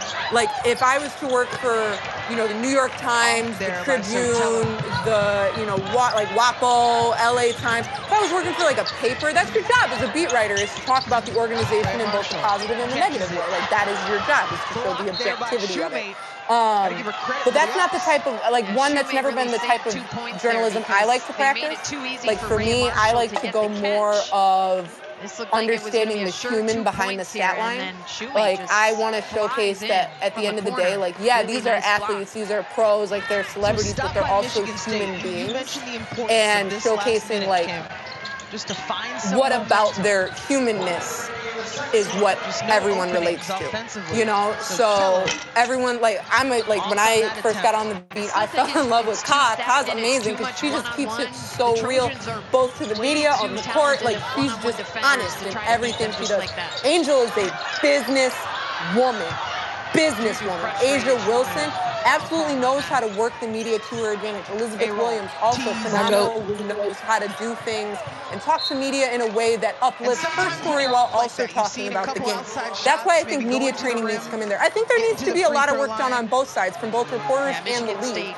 And I think that's what is going to come in the next couple years, now that there's more eyeballs on it. And I do believe that the people who have been in this space a lot longer than others, like Tarika, like Ari, like a lot of these people that have been in there, Christina, a lot of these people who have been in these spaces for a very long time, Monica McNutt as well, I believe Chennedy. I think Chennedy, being a broadcast analyst, is the smartest thing that she's ever done, like post-basketball career. She's so good at it. I love her energy. She's got this great delivery and knowledge that like nobody else in like the W reporter space has. So I think there needs to be things on both sides so that at the end of the day, the players feel safe enough to talk to media, and the media feel like they're in a space where it's a conducive work environment, so that at the end of the day, like players and media should work together. Like they have one common goal, which is to talk about the player, talk about the play, talk about the action, talk about the charity, talk about whatever it is. And as long as you like find a way to create a space where that is conducive and that storytelling can happen, then that's there. And then there's always going to be reporters in there that are going to ask the tough questions and the hard questions. And they should be in there. Like that's their job, is to be there and to poke the holes and be like, hey, did you think about this? Did you think about that? Did you think about this? 2 for 2. And I also understand certain players not wanting to speak to reporters like that, because at the end of the day, if you think about it from a player perspective, they're like, yo, you guys are just now coming into the game and I've been playing this for a long time. So there is a little bit of a it's not disrespect, it's just, oh, now you're here, from a player's perspective, which I understand. I get it. I'd be like, yo, you had like 10 years to come do this and you're doing this now when it's popular. Like, what are you doing? But the players need to, like, some players, not all, players need to stop thinking in that regard and look at, oh, wow, I have all of these people that want to talk about me and tell my story to make me a more marketable athlete, to make me a bigger star, make me a bigger name, make my story resonate somewhere. So there has to be work on both parties. And I think that it's getting there. And I think whatever comes out of this new CBA is also going to help determine that. The one thing, from a media perspective, I understand why they revoked locker room access, especially with these being female athletes. It's a lot. Covering men and women's sports is just different. I don't care what anyone says. It's just different. It is. It is a completely different sphere. It's a completely different space, and you have to know how to navigate it. So I understand, especially when sports journalists are predominantly male, and having all those men in a female locker room can make women uncomfortable, and I understand that. But at the end of the day, that locker room access is what gives us as reporters the opportunity to find those stories, talk to you, get inside the more mental, emotional understanding of what goes into what you just did on the court that day. Yeah, it's kind of a feast. So I think that there needs to be a balance. I think there are things that the W needs to work on, and I think that there are things that reporters need to work on as a way to come to one common goal, which is to elevate the W and put them in a light that they've never been put in before. Transition kind of craziness. Appreciate the time, Coach. Thank you. Zora. You know something crazy? Thank you, Kira. Sometimes the biggest statement is no statement at all. You heard what Coach Gottlieb said about Juju. I'm going to say this. I probably offered them Red Bull, Jerica. I do not. 17 points. I don't block people. That's not my gig, because like it's free speech, freedom of expression. Like unless you're threatening my life, like go and be messy. I don't care. I'm going to mute you so I don't have to see your face come up again. I've never seen it before. I've had some. Karli, I have a question for you. Yeah. Demo, did you want to go first? Oh, I have a question. Sure. Yeah. Okay. Karli, I don't know if you know this, but the backup point guard for the Minnesota Lynx, Natisha Heidemann, is a rapper. Mm-hmm. She just released a single. Have you heard of it? Oh my God, Karli. Should I answer this? I feel like question. Just say you heard it. Did she really though? Unfortunately. I'll play it for you. Oh my God, he's playing the song. I knew he had it up already. I need to know if you, just listen to it for a little bit. Let me know if you think it's a hit. Maybe it can win a few Grammys. Karlan, don't put her in this predicament. Cut this off. Bad. It's not a bad song. Cut it off. I love this song. It's in my playlist and been in my playlist. Everything's in your playlist, Maria.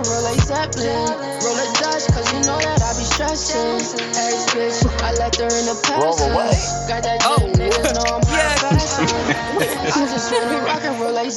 Karlan, what do you think? This is hard. This is hard. Like, I had an actual question. Hey, Karli, you know what your fan base is named? We're called the Bellhops. The Bellhops? Yeah. The bellhops. Hey, yo, I'm here for that. Yeah, I'm the first member. Oh, I appreciate you. You were spitting. You were spitting though, for real. I really appreciate what you gave us. Appreciate it. I agree with what you said, Karli. Wait, Nicole, you want to ask your question? No, she can go first. You sure? Yes, I'm good. I'm doing my hair. Okay. Priorities, man. Priorities. So Karli, I'm a big Tyler Marsh fan. Huge Tyler Marsh fan. And I went back to even looking at the Aces roster when they had Candace a few years ago, just to see how he might run the rotations of that front court with Camilla, Angel, and E-Will. And I know we saw Angel almost average 30-plus minutes. Camilla at some point in the middle of the season was averaging like 28 minutes. But within our what do you realistically think we're going to see? Our principles, but also get the players to understand how important it is to prepare for an opponent. It's sort of their what averages play out to be like, you think that they're like Angel and Camilla are going to average like 30-plus minutes each, or like? She's about 6'1". Well, I think you got to remember Camilla played more minutes at the end of the season because E-Will got injured. We talked for 2 weeks about Cody McMahon is a great player, being much better to her right. I still think Angel is going to get. I think it's going to be a nice little duo tandem. We can't watch the shot go up. Camilla and E-Will, and I think it's going to be way more matchup based. There, so check. Like if you're playing Atlanta, like you probably start Cam in there to go against BG. But if you're going against any questions? Like Connecticut, like you could probably get away with like E-Will and Angel being down in there. So I think the other thing that's going to determine minutes is if they get another wing. Again, like these rosters right now, like you really can't determine anything at this moment on like rotations, any of that, because these rosters aren't sold out. So I think it's going to be, I think we're going to see a little bit more equality in a minute standpoint in Camilla and E-Will. And then I think depending on if they do get another 4 to play with Angel, I think then Angel's minutes will get balanced out. To be the Final but again, Four health plays the biggest factor. You got to remember there's only 12 roster spots. So we're working if someone gets hurt, then someone's going to get more minutes. So. Yeah, thank you. Yeah, no problem. Karli, I have a question for you. Yeah, there's a lot of. Nicole had a question.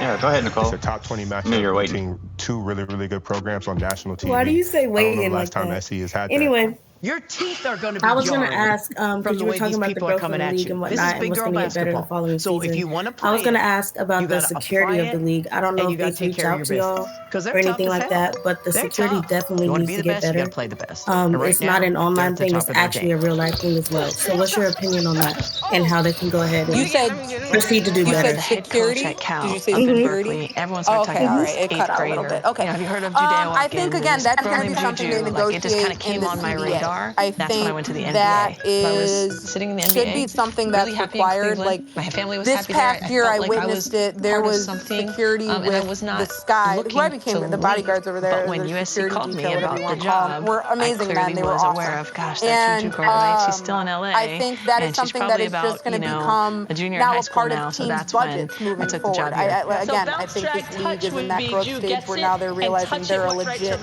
league. They've always realized it, but now it's in this point. But I also want people to understand something. You don't have to do it. Yes, the W is growing, but you also need to remember that the W is subsidized by the NBA. So just because the W is getting all of this attention and all of this money doesn't mean that it's actually going to be equally distributed throughout the league.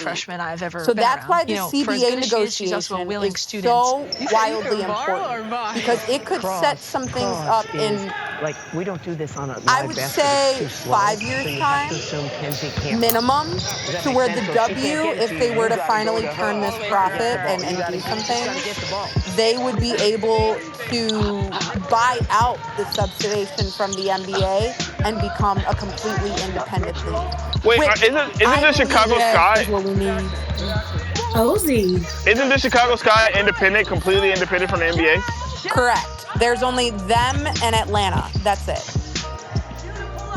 Juju needs to and Connecticut. I'm understand sorry, that and this Connecticut. is America. I'm giving you knowledge, Nicole. You didn't know that, Nicole. People are stronger. Interesting. People You know, I've always said if the WNBA wants to reach its potential, it needs to cut ties with the NBA completely. It does, but you have to think about it from a business standpoint. Why would the NBA now let go of their cash cow? They're not going to do that. Yeah, they'll never do that because that's their guinea pig, if anything. Exactly. I feel like they're not going to do that. And so just taking on that responsibility and adapting quick to the game. And I know that I have my teammates on my side, so I'm pretty confident that. And then they did it for I'll do pretty good. NBA. You all have the itineraries of what time we're that's supposed to be places you have to look and at what it. we're And supposed to be I don't like getting political. And I'm so not if it trying to says get political. depart to dinner at But that's 5 why right? Title If I IX is come down something at that really 5:01 needs to be and looked you at. I go wrote a out there and thesis you're on like, Title IX. if you have a So question, I'm going to give you guys a little bit of a small education on this real quick. What we're doing, So when Title IX was written back in the late 60s, early 70s,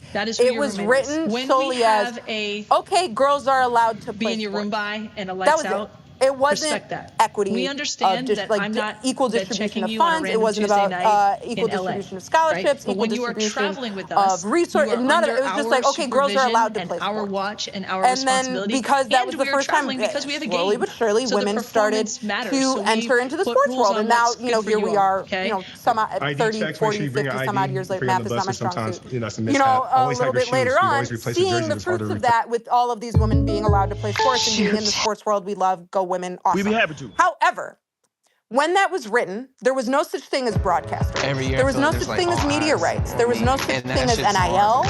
There was no such thing as social media. So much of how Title IX is written is wildly antiquated, which is why there are so many loopholes you did last year, it's the same way you so do it this year. Like that's the only way we women's win. sports to get the level of equity of distribution and equity of opportunity. Because I know that at the end of the day, sports will always be a male field. It always will be. It will always be predominantly male. The closest I ever see it getting is 60-40. So I don't think there needs to be equal distribution of funds because that's not fair because there are more men that play sports. But there needs to be an equity of opportunity for women to have the ability to play in the same caliber of sports as men, like the WNBA, like the PWHL, like we've seen with all of the NWSL, all of these women's leagues that have been popping up. AKA one of my best friends. For that to happen, we were roommates in college. Title IX needs to be reformed. She's my we want to do that right now? I already kind of went whatever. through a reformation. I don't know if you want to go through another one. And what I mean by a reformation, it needs to be completely rewritten. Completely rewritten. And for that to happen, is this really the climate you want to do that in right now? I don't know. Don't know if that's a smart move. So for these women's, and if you also look at it, that's why the men's teams that own, especially the NBA, that's why the NBA praises Title IX. Absolutely praises Title IX because of how it's written. It allows the NBA to get tax breaks. It allows them to get looped. It allows them to not have to send more than 3% of their revenue over to the WNBA because of how Title IX is written. So for there to be equal distribution and for the WNBA and the NBA to actually work in collaboration and come together from a legal standpoint, because at the end of the day, the NBA is a business. They want to make the most money as possible, right? So they're going to take all the tax cuts, all the loopholes, all of that to benefit themselves, as they should. It's a business. The links take. You have to make the tax, you have to clean up a lot of the language and put things in there that didn't exist when it was written, like the media rights, like the broadcast rights, like NIL, like social media coverage, like social media usage, the definition of media. A lot of that needs to be put in there to at least create the opportunity for women to reach the same caliber in revenue and eyeballs and all of that in men. We're seeing the eyeballs now, where the women's eyeballs in women's sports is at a huge influx, a huge increase because of the access that came in 2021, 2022 with the NCAA allowing the women's tournament to use the term March Madness for the first time in its entire existence. You guys didn't know that the women's basketball tournament was just called the NCAA Women's Postseason Tournament. They weren't allowed to call it March Madness until 2021, 2022. That alone allowed these growth and these eyeballs. And then for the first time ever in 2024, the entire women's tournament was broadcasted. So think about that. Candace Parker's entire college career was not fully broadcasted. Sue Bird, Diana Taurasi, Brittany Griner, these goats. Not Teresa Weatherspoon. People in the OG, Lindsay Whalen, Maya Moore, all of them. None of them had their full collegiate careers broadcasted because of how Title IX was always written. holds a special place in my They heart, didn't need to do it. Because why would they do that? They're making money on the men. The women are actually costing them money. At that point, it was a cost. So now that women are starting to equal it out because people are coming to these women's games, there's things that there's eyeballs on it because there's accessibility, because it's now being fully broadcasted nationally. Now is the time to look at that law and go, yes, this law was fantastic when it was written because it gave women the opportunity to just play a sport. My grandma was one of them. She was 14 when it went in. Or 15, or whatever it was. She was in high school and she was like one of the first girls in her town to play basketball. So it allowed that opportunity to be there. And now we're at a spot where the opportunity, yes, women are there. We're in the same spot. If you also remember though, not even 3 years ago, the women's tournament got a rack of dumbbells for warm-up equipment. Like there's still a lot of inequality and just resources. So if you rewrite Title IX and you start putting these things in there that kind of tighten up the loopholes and make it harder for these tax write-offs and these tax breaks to come through, that's actually how you're going to start to see women's sports. It's all about money. That's how you're actually going to see women's sports rise. But you have to find the right time to do that. I don't think this is the time to do that. Because what needs to happen first is the players need to take control. They sit there and they're going, we now have control. We are in charge of our own destiny. Nobody can stop aggressiveness. We want to set it up in a way where we can make it profitable. You probably can stop somebody from scoring. So what needs to happen is the CBA needs to come through, and there needs to be fruits of that CBA for at least 5 years. Then you go back and you look at Title IX. You see there's going to be a huge evolvement in technology, how people are watching games, streaming rights, all of that. There's going to be a lot more solidity and clarity in what that looks like. So that's why I say in about 5 years' time, you should go back and look at Title IX and go, how can we put some modifications in here as a way to, you're not taking away from the men, you're just leveling the playing field. And if you're able to do that, and that's why the CBA is so wildly important for so many bigger things than just basketball, it is literally going to determine the fate of a lot of women's sports and women's athletics for the next 10 to 15 years. If the women get great representation and are able to showcase how they need to be treated, respected, and viewed and valued as an athlete, then all of that equality that women have been begging for in the sports field is going to start to come through shortly after. That's why this CBA is so important.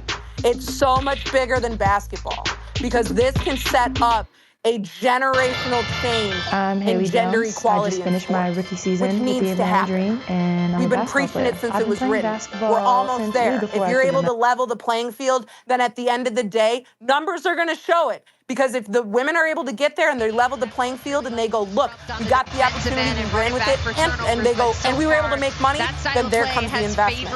But if you're able to do it and go, look at what we did this, and we stagnated, then they look there and go, you know what, we gave it a shot, we tried, this is where we see our ceiling being, and that's where they know that they're going to be. It's so wildly important. It's so wildly important. And that's why I think the CBA negotiations, there absolutely could lead to a lockout. I think they should lead to a lockout if it doesn't go their way, because this is like this negotiation is going to set the tone for how women's sports are going to be seen for the next 15 years. And get out and run. Offensively for USC, the Juju show. I know you answered it a little bit before, but somebody asked in the chat, do you think there's chances of a lockout? I do. She got to very the free much throw so. line. But again, she's knocked down 2 triples and just super aggressive. You see the defensive end as well. I don't know why I forgot. 2 blocks. Fee and Stewie creating Unrivaled. Pretty signature first half for their Juju backup Watkins. So because look at how much money and look at the media rights and all of that they were able to generate separate from the W. Because if the W isn't able to get their shit together, all the money and all the players are going to start going to Unrivaled. And guess what? It's here in the States, and it's in one location, and they have the ability to play with their with their teams during Olympic years with no real disruption to their workout schedule, not pushing themselves too hard. It's a really there's a huge opportunity. And I'm not saying it's Unrivaled versus WNBA. I don't think that's what it is. I think Unrivaled is showing the WNBA what it Kira, wants. what is Coach Fralick? They're going, hey, this is what we start want. In the second half. This is what we deserve. Yeah, when I asked her how to assess and what they if did you in the can't first match half, that, said, it's going to become Unrivaled versus WNBA. And the women don't want that. They want both leagues to be successful. You want to know why? That means more money. That's more salary. That's more fun things. So they don't want it to be verse. You want them to be in tandem. You kind of want them to work together. And if the Unrivaled is showcasing, this is what we want. Look. Hey, W, we're giving you the insider's scoop without us going into negotiations right now. Look at what we want. And that's when they it gives them an upper hand and leverage in negotiation. Like, what matters more so is, God, I don't know if anyone read that last CBA, but whatever legal counsel they had so far in this fired. game, that time Oh my God, that's Yeah, it's awful. It's awful. We were talking about it on the other I can't spaces. believe they agreed to this. Like, what? It's crazy. It seems like you can't go on strike. Yeah, they couldn't strike or nothing. I'm like, everybody's got to agree. So, yeah, and like, so I think it's more difficult for those two. Maybe I think it'll be interesting. I think everything is going to be a lot of things. We'll go back to how USC. can I put this? Truth. I'm going to reference Cat Williams. Michigan the truth will be told. They're number the one truth in will Big always Ten be games, told and will always be revealed. And I think that's what's going to come here shortly with the W and with able Unrivaled. to capitalize So on the other end. We'll see I if think they it's can be going a to little be bit more interesting what disruptive comes here here in the second half. But Karli, wouldn't it be like also like a really like dumb thing for the owners, because like now like no shade to the other people or the greats, but now you have your Caitlin Clarks, you have your Paige Beckers, you have your Angel Reese who are making these franchises so much money. They're going to lose out on so much money if you lock out. Like, yes, I get it. You don't want to pay these players. You don't want to do this. You don't want to do that. But you're also missing out on a lot of money. That was a lot of contact. Yeah, absolutely. Which is why it should absolutely come to a time where there shouldn't be a lockout. There should be great negotiations across the board. I also believe there might be some changes in ownership coming after the CBA is negotiated. I think certain owners of certain teams might be inclined to sell because of the valuation of what their team is, and they can hand it off to somebody who can actually invest so far in this game. She's got because look at what we've seen what Golden State, and again they're at Phoenix, 10 points. Vegas, New York's the LA, best example. New York, Seattle, what they're all Minnesota and is kind of in a different spot because they share facilities with the T-Wolves, but you can see that they all have their own. It's all like the standard's been set. So if these owners, a lot of these owners, when they came in and created these WNBA teams, they only really needed like a net value of like $10 million, which is no money in regards to pro sports. That's not a lot of money. And so now you're at a point where it's costing more money, and your valuation as a human and what your like net worth and what your value is in the cash and the capital and the liquid dollars that you have isn't there. You're now at a spot where as owners you can go, okay, now my team in a top whatever market is now worth so much money because of how the CBA and the media rights deal is that I can now sell out and make a huge profit and let someone else take over. That I think is something that is very possible for a few teams. Will it happen? Don't know, because egos are also a factor, unfortunately. So I think the owners shouldn't let a lockout happen, but the players have the control at the end of the day. For the first time ever, which is really awesome. Not locking up the glass after the first attempt. I personally want a lockout because I remember when the NBA went into lockout in like 2011. It was like one of the best basketball memories I had because everybody was in the Drew League and we had so many amazing highlights and everyone just playing with each other. So yeah, I really do hope that happens with the Unrivaled. I think Unrivaled could become that. That's why that creation of that league and the timing of it is like 100 point. You know what I mean? Like it's just going, hey, look, we have a backup plan in case you crumble. We have a backup plan and we have money and we have investors, and TNT buying a stake in that league is huge.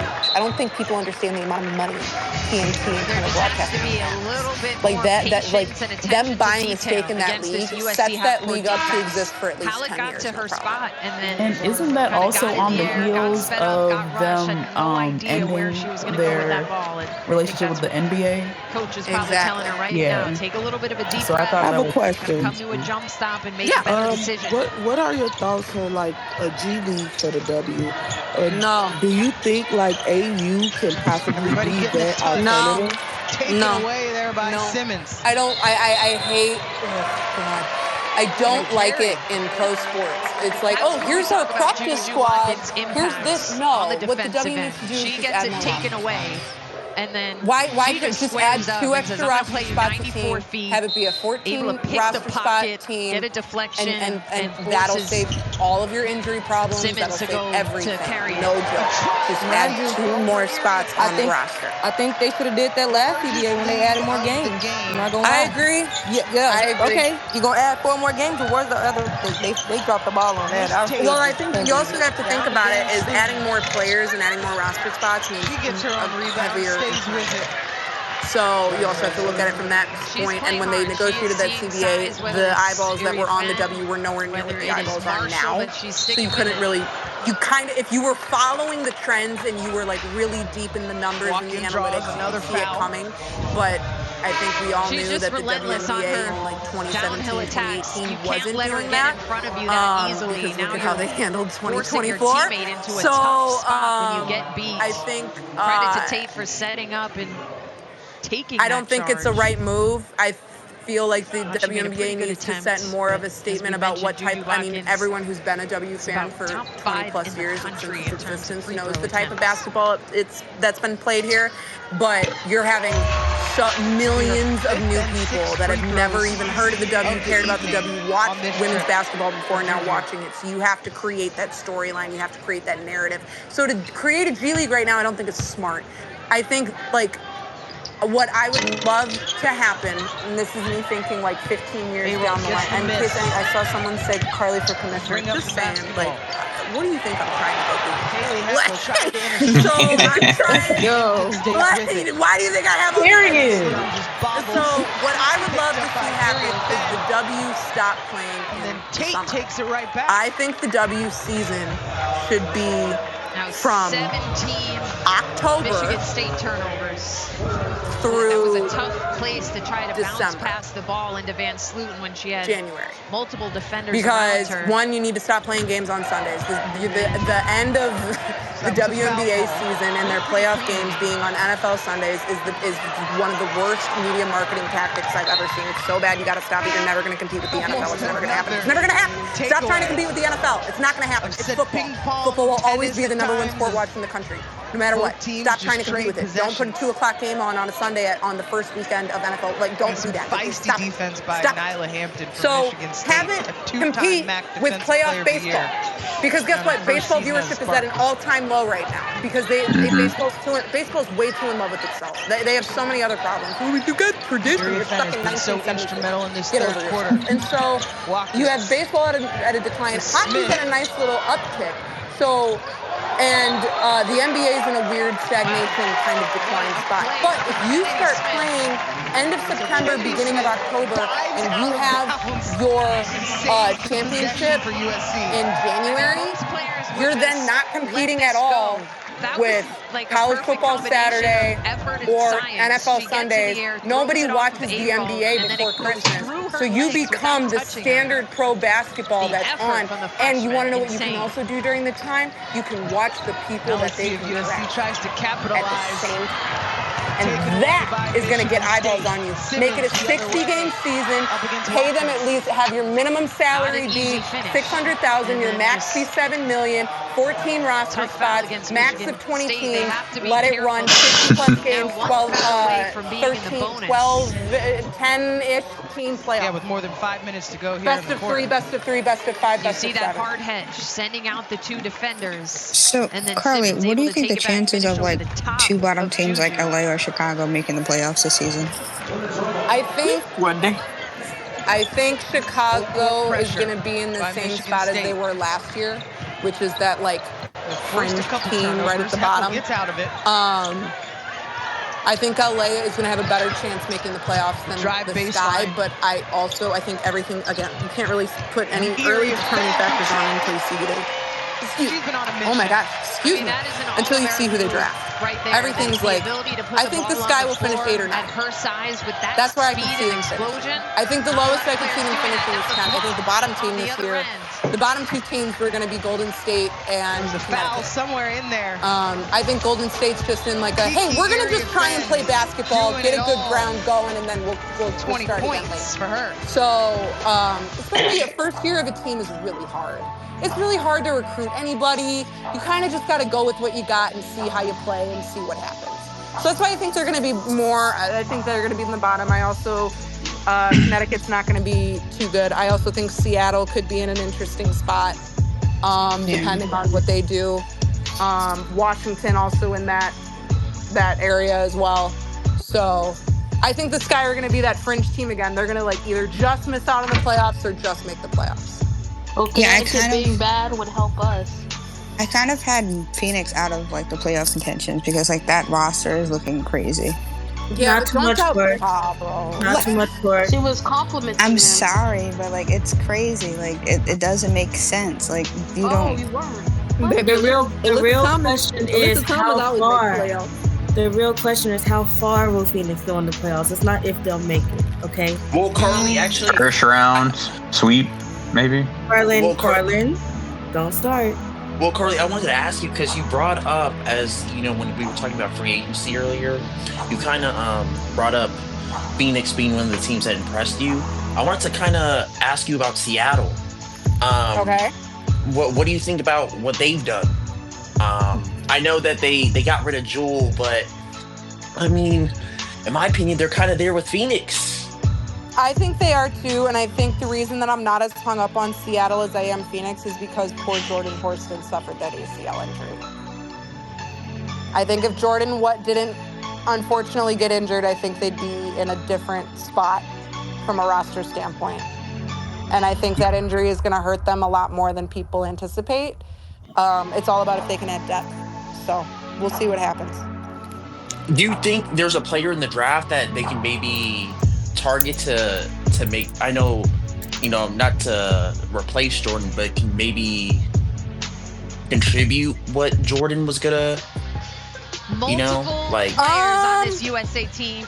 Seattle's got playing what, the All-American level. Kiki Iriafen, one of them. She is already up to 20 points. They have 4 draft picks. I think the other 2 are in the third round. In the third quarter alone, the skill set to put the ball on the floor and attack like that. We saw a spin move. We've seen her make great decisions when help comes her way and kick out to open teammates. I could see playing as comfortable Seattle and as confident, I would argue, Zora, as we have seen her in a USC jersey. Liatu and everything possibly working there. Displays why she's a I don't think they'd go Jordan Hobbs out of Michigan this spring. What about Sonia? Sonia. You leave Sonia Take it off the dribble.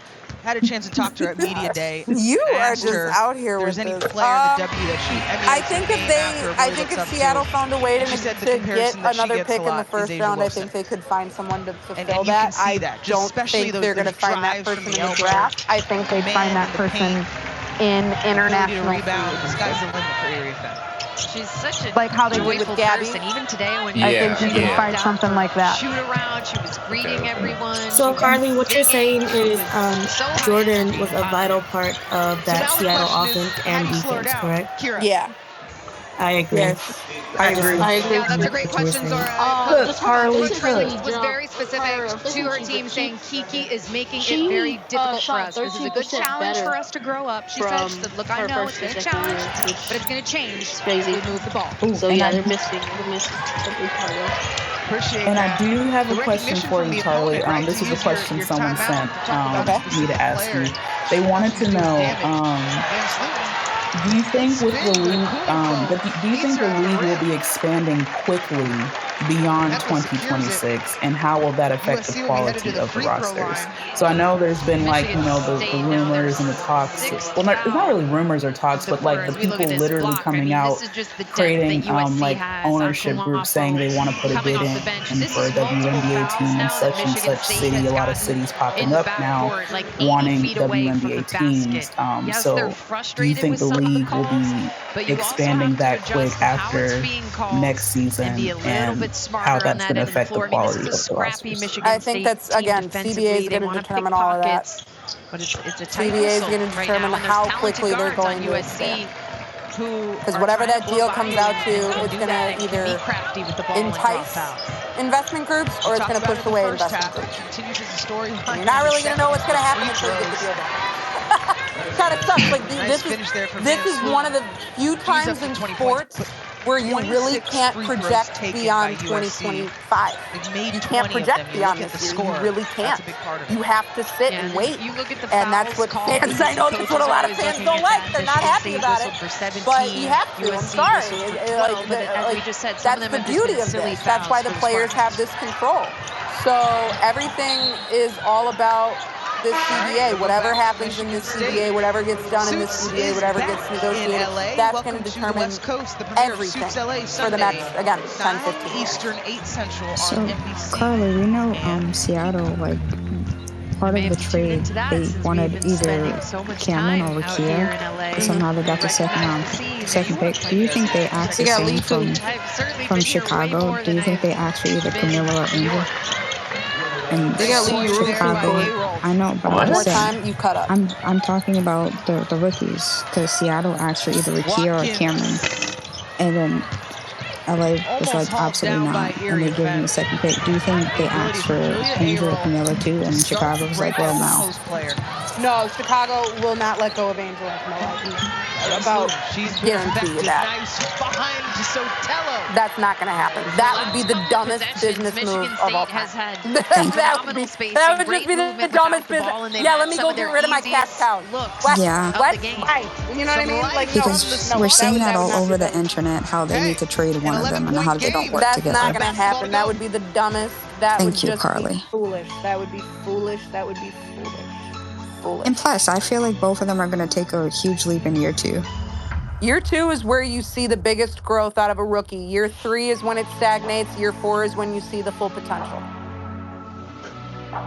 Saw that with every single person that came into the league. Year 3 is when you see it all. Year 2 is when you see the biggest jump. That's where you see all the mistakes that happened in year 1 shouldn't be happening in year 2. And if they're still happening in year 2, then that means that probably by year 4, they're going to be good. If they're not happening in year 2, then that means the breakout year could be year 3. Saw that with Chennedy Carter. Year 1, rough. Not rough. I don't like that word. Just a growth year, you know, because you're a rookie in a league with some of the best players. Second year, tremendous year in the WNBA. Unbelievable. Third year, broke out. Had her moment.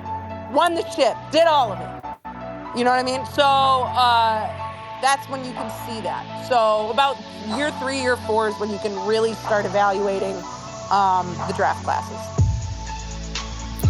Karli, someone in the chat. Go ahead, Kayla. No, go ahead. Someone in the chat said, do you think that Washington is going to start making any moves, the Mystics, or do you think they're waiting until after people declare, like you said earlier?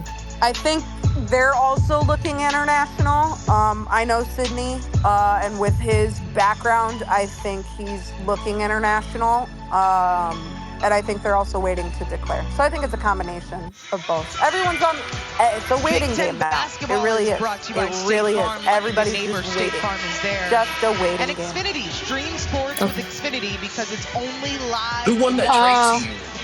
This is USC. By the way, Karli, like who won that LA Sparks blockbuster WNBA trade? Yeah. Who won that? Trade? Yeah, in your opinion, who won that? See the uniforms.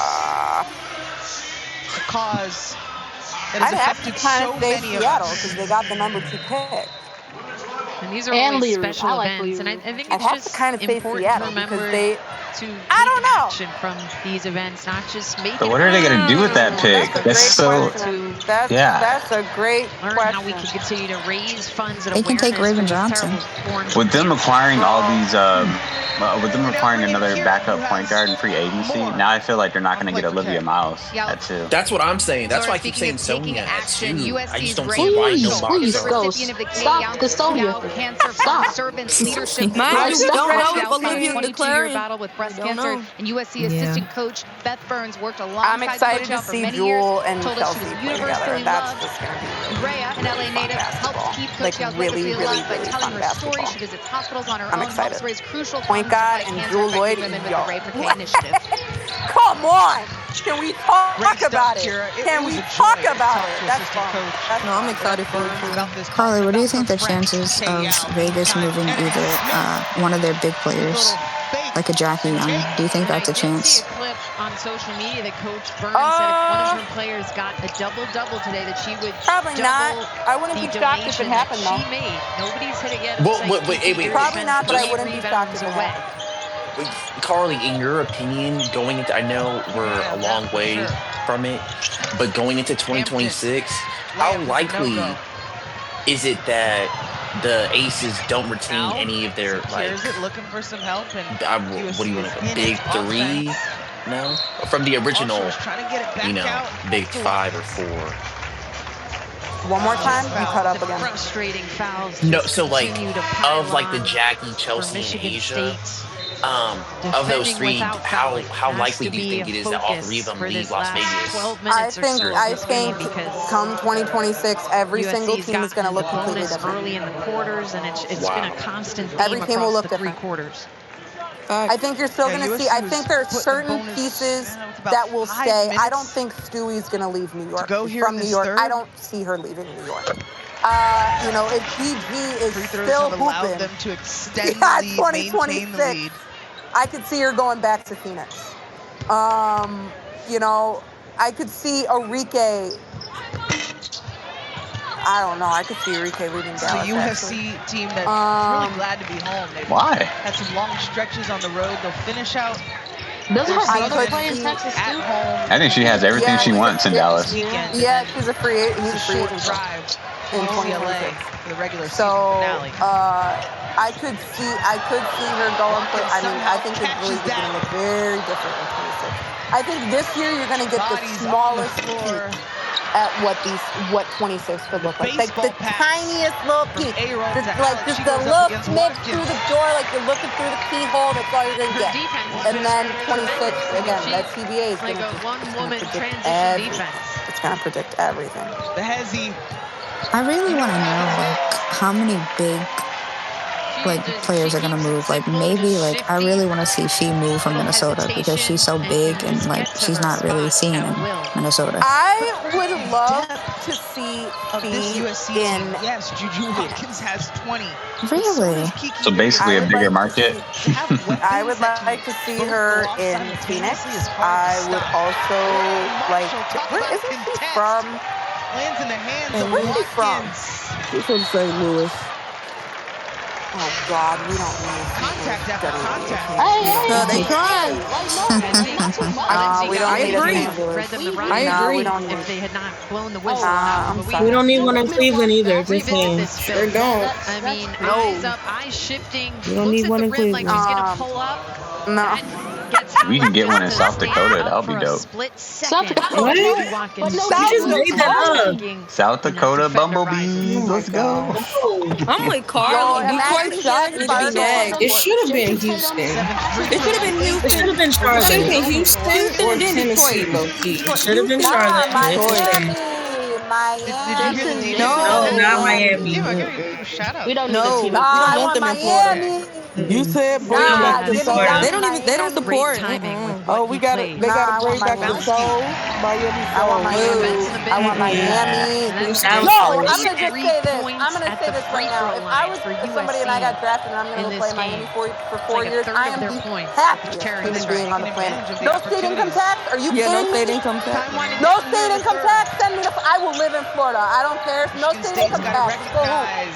No state income tax. Give me my money. Yes. Yes. Is that why they chose Miami for Unlisted? Great way to end the third quarter. That chicken, like, they don't get taxed Still for a their money. sizable lead for the home team. Karli, I have a serious question to ask you. No, Fee is a mastermind. Florida, though. Were you in the room of those 13,000 people that chose the name Toronto Tempo? Yes or no? No, I was not. Do you like that name? Yes or no? I don't know. I'm going to just say this. The one thing I really don't like about the W, and I know this is an unpopular opinion, but I hate these. Like, I hate that the mascots are concepts. Like, what is a dream? You know, what is a Mercury? What, you know what I mean? Like, why are we naming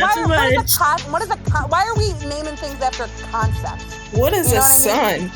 Well, the dream was. That's why the Dallas got the best mascot in the league. MOK, right? No, I understand the symbolism behind it, and I'm all here for, like, the Chicago sky. Like, what? And also from, like, a journalist standpoint, I hate that it's the sky because, like, grammatically, it really bothers me how I have to write sentences using singular and plural nouns or verbs. That bothers me. It drives me up a wall. I'm just not a fan. Maybe I'm just old school, and this could be the boomer take of mine, but, like, NFL names just being animals, love it. Like, that, like, can we just have that? What? That's why I like the Lynx. I like that. I think Seattle Storm is cool. It's okay. Like, I'm not a fan of the Sparks. I'm not a fan of the name, the Sun. Dallas Wings? Wing of what? What are you? I understand it's like a Pegasus reference to Mavericks, mythical horse. I get it. Juju Watkins has been lighting up the basketball court since her USC debut. Someone asked, do you prefer Sky Guy or their new mascot? From the sophomore guard herself in the docu-series On the Rise. The Sky Guy was kind of wild back in the day. That's the next question. A surge in the third quarter has USC up by 19. I have a serious question. Heading to the fourth and final. Yeah, what's up? I think this game has just shown how USC can wear Can I ask teams what you down don't like with about their her game? defense, with the pressure of defending Juju Watkins and Kiki. She haven't even saw her game. I've watched Mariah Jefferson. It's just her injury history. We already have too many players with injury history, like Beck Allen, we just traded for her. She just had surgery on her, what I think was her hip, something like that. You can't have too many players. Court doesn't like players that are not. No, I'm talking about Beck Allen. Beck Allen. Multiple blocks behind multiple players. I thought Beck had injury on her. I mean, I thought she had surgery on her back. And I think this is at least something back or hip surgery, whatever one of those. Yeah, but that was before the playoffs. Her ability to position I herself think Mo adds and depth stay to the vertical, guard group that they just it's need just right now. really tactical. And you need the way that. She blocks shots, and You she's just getting need it. really confident doing so. Because you don't know who you're going to draft if you do draft a point guard. And, you know, having Mo there, it's at least a veteran presence. You're going to have Sloot, obviously, running most of the show. But you have Mariah, who she's a better playmaker than she is offensive scorer. I'm going to give her that. And that's kind of what the Sky lacked last year. So now that, like, Mariah's been working out with the team and there's chemistry and all that happening right now, like, I think this is going to be a version of Sky basketball that fans have really... Sky ball, you know that a lot of what Sky basketball is old school, transitional basketball. We run up the court. If you can't get it on the flyaway, you do a set and you hope that something gets in. You get a rebound, you kick it out, and you suck it. That's not what this is going to be this year. This is going to be, we are flying. We are literally running up and down this court. If you're not scoring in transition, then you're getting a shot within 5 seconds. Like, they want to put people on their heels. And Mo brings a transitional playmaking ability that, like, Sloot is obviously one of the best floor generals out there. But what Mariah can do in transition is something that Sloot in her age can't do at the speed that Mariah can do. And that's why Mo, having her there as a solid option off the bench, is something that I think will also benefit in developing Angel. She had a much smaller defender. She was already in position, but tries to put it on the floor. Speaking of the Sky, do you think whatever they wanted initially wasn't there. This guy will take tries to launch it up. Nice shot by Halleck to run it back for 2. Yeah, I could see that. I could see that for sure.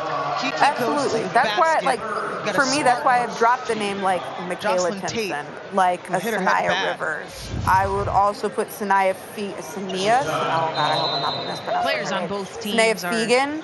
Play so hard. Oh man, I mean that was like she took first an inadvertent elbow towards the face, and I think Westbell. She don't like Maddie. I'm not a Maddie Westbell fan. I'm sorry. I'm just not. It's not my vibe.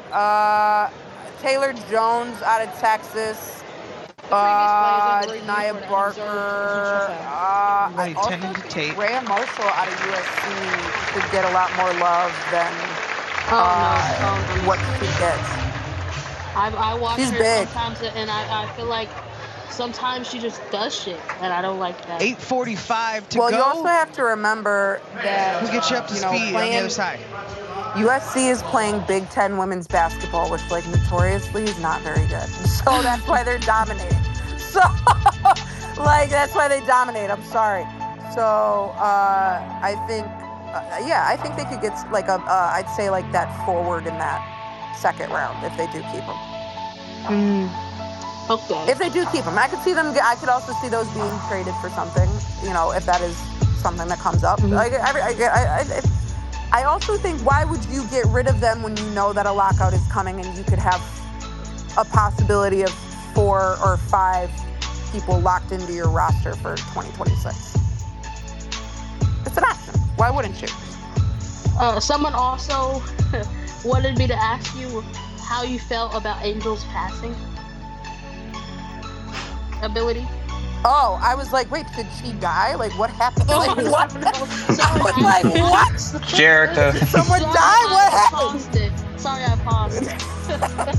No, I was like, wait, what happened? I would have gotten a press release or something about that. No, okay. Her passing ability, I think it's gotten phenomenally, but I think Unrivaled was the best thing that's happened to Angel.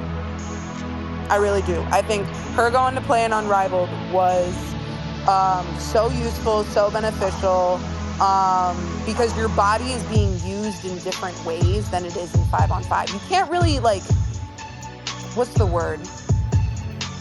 Slow up, if you know what I mean. Like, in 3-on-3, you always have to pick up your her defense, I think, is something that people aren't recognizing. Like, her defensive ability in Unrivaled has gotten really spot on. I'm excited to see, I want to see the mid-range. Angel, I want to see you taking 12-footers.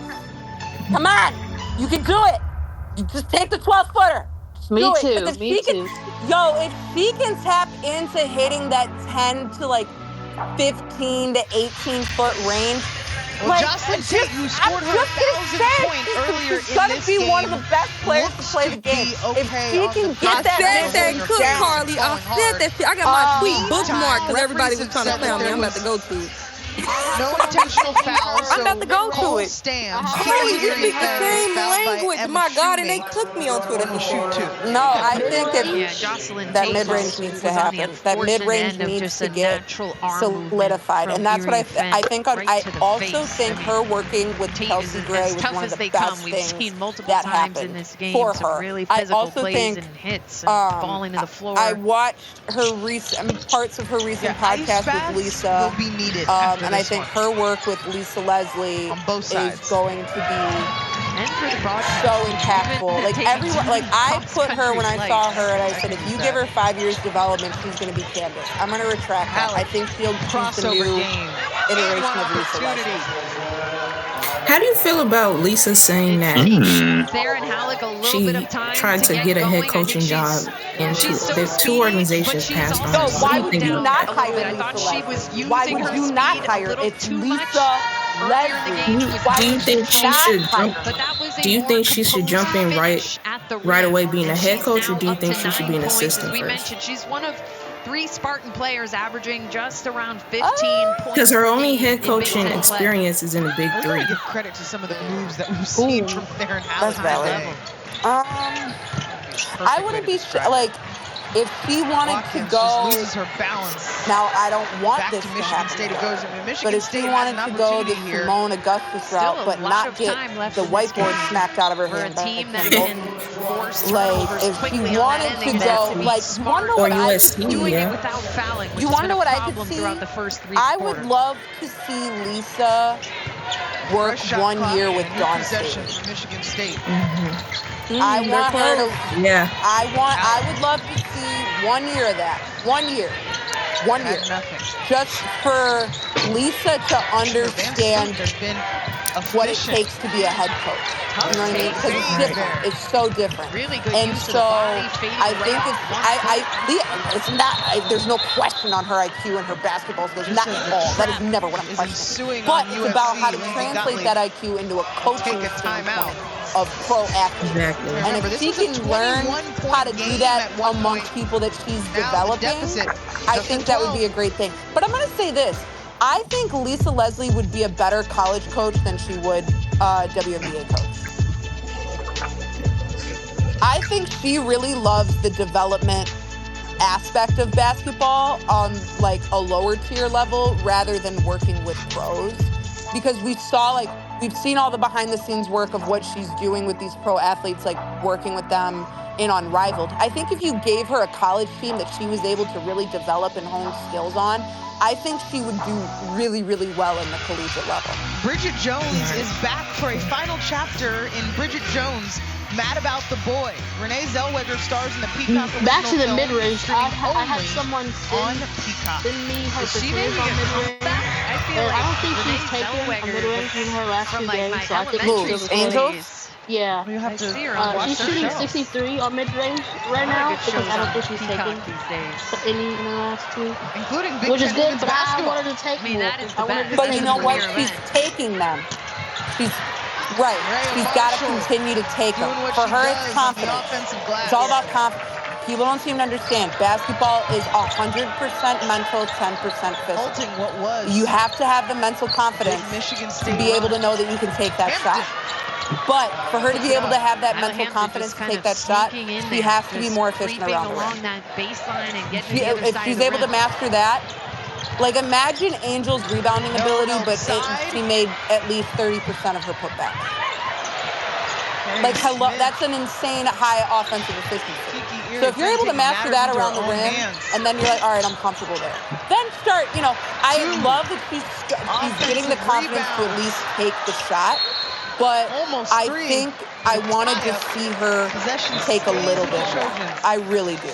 Just to give her just like, get out there. I mean, we've seen her take the longest. It's not that she can't make it. It's just it's not what she's comfortable doing. And game respect game, know what you're good at. Focus on what you're key in on. But for you to be able to maintain and last in this league, you have to be multifaceted. So that's why I think if she's able to just be a little bit more efficient around the rack, that confidence in the mid-range will get there. I think we're going to see more mid-range shot by the All-Star break this year. Hey, Karli, I just thought about by something. the All-Star break this year. What do you think about Lisa being the next head coach at USC? The women in green. I'd be here for that. Where did she didn't go to USC. Where did she go? Michigan State could cut it to single digits. Lisa Leslie? Yeah, she went to USC. Yeah. No, Lisa didn't go to Tennessee. Where did she go? Yeah. No, USC. 7-8 points. Did she go? Opportunity. Why did I feel like she went to UCLA? No, she went to USC. On this patience Nah, is it's a smart poverty by school. USC. Oh, I'm tripping. No reason to rush. What? Yeah, the University of Spoiled Children's a poverty school. Okay. Good lord. University of Spoiled Make sure you tune in to Georgia Tech. Okay. This March. Even with that turnover, You know what? I'm good. You and this Georgia Tech, like what? Can I ask, like, why you love, like, what is it about Georgia Tech that in this game? You're infatuated? I'm happy you asked. We strive for excellence. We have a great student body. We? Our level. What's this we? I mean, what do they. you mean we? No. I'm thinking it's his alma mater, but he won't tell us. So. It is. I'll say this. We have a 2021 season. And we're gonna be. We're gonna have a lot more. And We're gonna win the conference championship. Michigan State. No, you're not. Mind you, they're in the ACC. Crazy. Mind you. You think Georgia Who's stopping us? Who's stopping us? Notre Dame is winning. Virginia Tech. Virginia Tech, please. Well, yeah, They'll be on the other side of that bracket. Double overtime to lose. Notre Dame. Didn't you put belt to ass? What? Notre Dame You're not is Utah. gonna Georgia Tech is not Utah. Notre Dame is gonna demolish.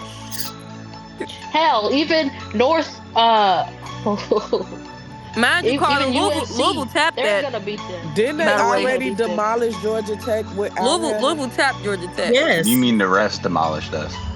Oh, brother. Hey, Karli. You gotta stop with this we. I don't know this we. I didn't know you were on the court playing in these games. Coming towards the end of this game, and every possession matters. Michigan State. Hey, Karli, who do you think's gonna win the MAC championship this year?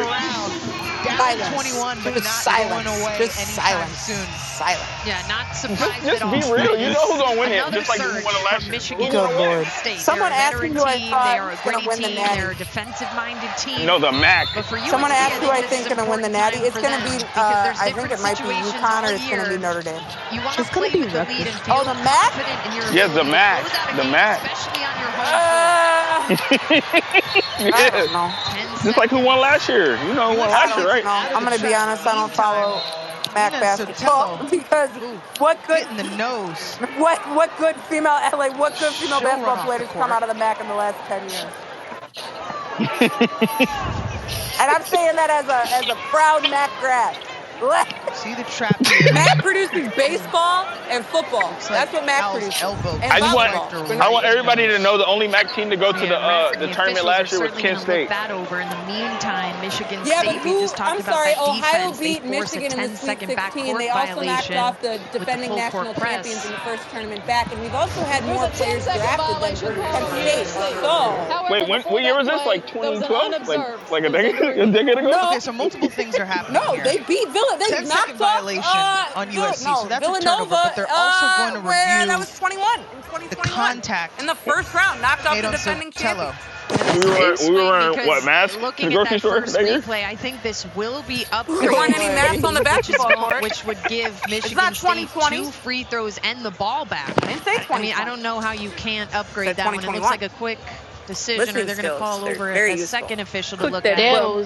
But you can't bring the elbow up that high. So I'm I going had to fun predict with that they y'all are tonight. going to This game's still on. call this Hey, Karli, an do you intentional know, foul, which I don't what even like the Marshall's, word like, there game because day that attire gonna signals be? intent. You know, in we that have game. They called a flagrant one. Nah, and it I'm wasn't being like this she serious intended to do question. that. You know, Did you because say They are game going to call day it an attire? intentional foul. yeah, because you know he was on the back Control your end. panel. Bringing back the hoodie Well, blazer. hopefully it's not hoodie blazer. Panel. Hopefully it's not a bedazzled hoodie blazer. He just asked you if I need my moment Cloud. for a second. Hold up. However, it will be Michigan State's ball. Somebody just asked me if I I'm know pretty if shocked by something that. is gonna wear to a game 5 months from now. I don't know how you can say that Karlan, it's you okay do better. for Bro, players to you be think that I'm in careless people's with elbows closets around the like face. this? I mean, this could be a broken nose, What? and that's something you consider when you're I just potentially want a good shoe upgrading these game. fouls. Give me a is good the shoe game. injury That's it all I can need. lead So, to. Carly, So does I Flajay don't go agree number with 2 that if at she all. declares, That- or I does think Olivia that still is- go number 2? I don't like that. One more time. Sotelo clearly Does hit Flajay go soft number blood 2 coming if she from her declares nose. for this draft, or It's does Michigan State ball because Yeah, she's not of going the backcourt violation. No foul was I called. mean, she's been Well, given she's not points. gonna declare. No, she has. What him? Yeah, you guys must not heard that Valentine's Day This just has album. to She in frustrate love. Robin She's Fralick, saying. who in the last game Not was so whistled brother. for what I call technical foul. God forbid women have hobbies. Can I just say this? Her team is just gonna have to Why fight are all their these own way why if do they they want to all make think this that they can comeback. rap? Like, I'm sorry. Because they can. You heard He did not swerve in that corner and bend. He did not know. You don't, I might swear in that corner. Whoa. We're down by He really got to do Stiff, 9 bro, or less. with no 36-27. swag whatsoever. Yeah, you got That shit was I ass. wonder if It the was, officials but saw that clip of the And I heard player his bleeding performance from wasn't the nose. good. I still He don't looked so understand how uncomfortable. He's not you that see good. He More couldn't last elbows in the NBA. That's why he became a rapper. He's not even fucking good at that. I'm so surprised. He looks so uncomfortable performing. 1 for 2. He got a record I'd deal. rather listen to a 2013 SoundCloud rapper than listen to him spit things. Like, good Lord, SoundCloud give me rapper is beats. crazy. 15 I'll to 4. take beats. We're approaching the halfway point in the fourth. Heckle keeps the dribble alive. They cut you off at G Herbo. No, she was. Seconds I left on the thought shot she was about to clock. say she'd say The Yeezy. Trojan ball. Yeah, look at Devo.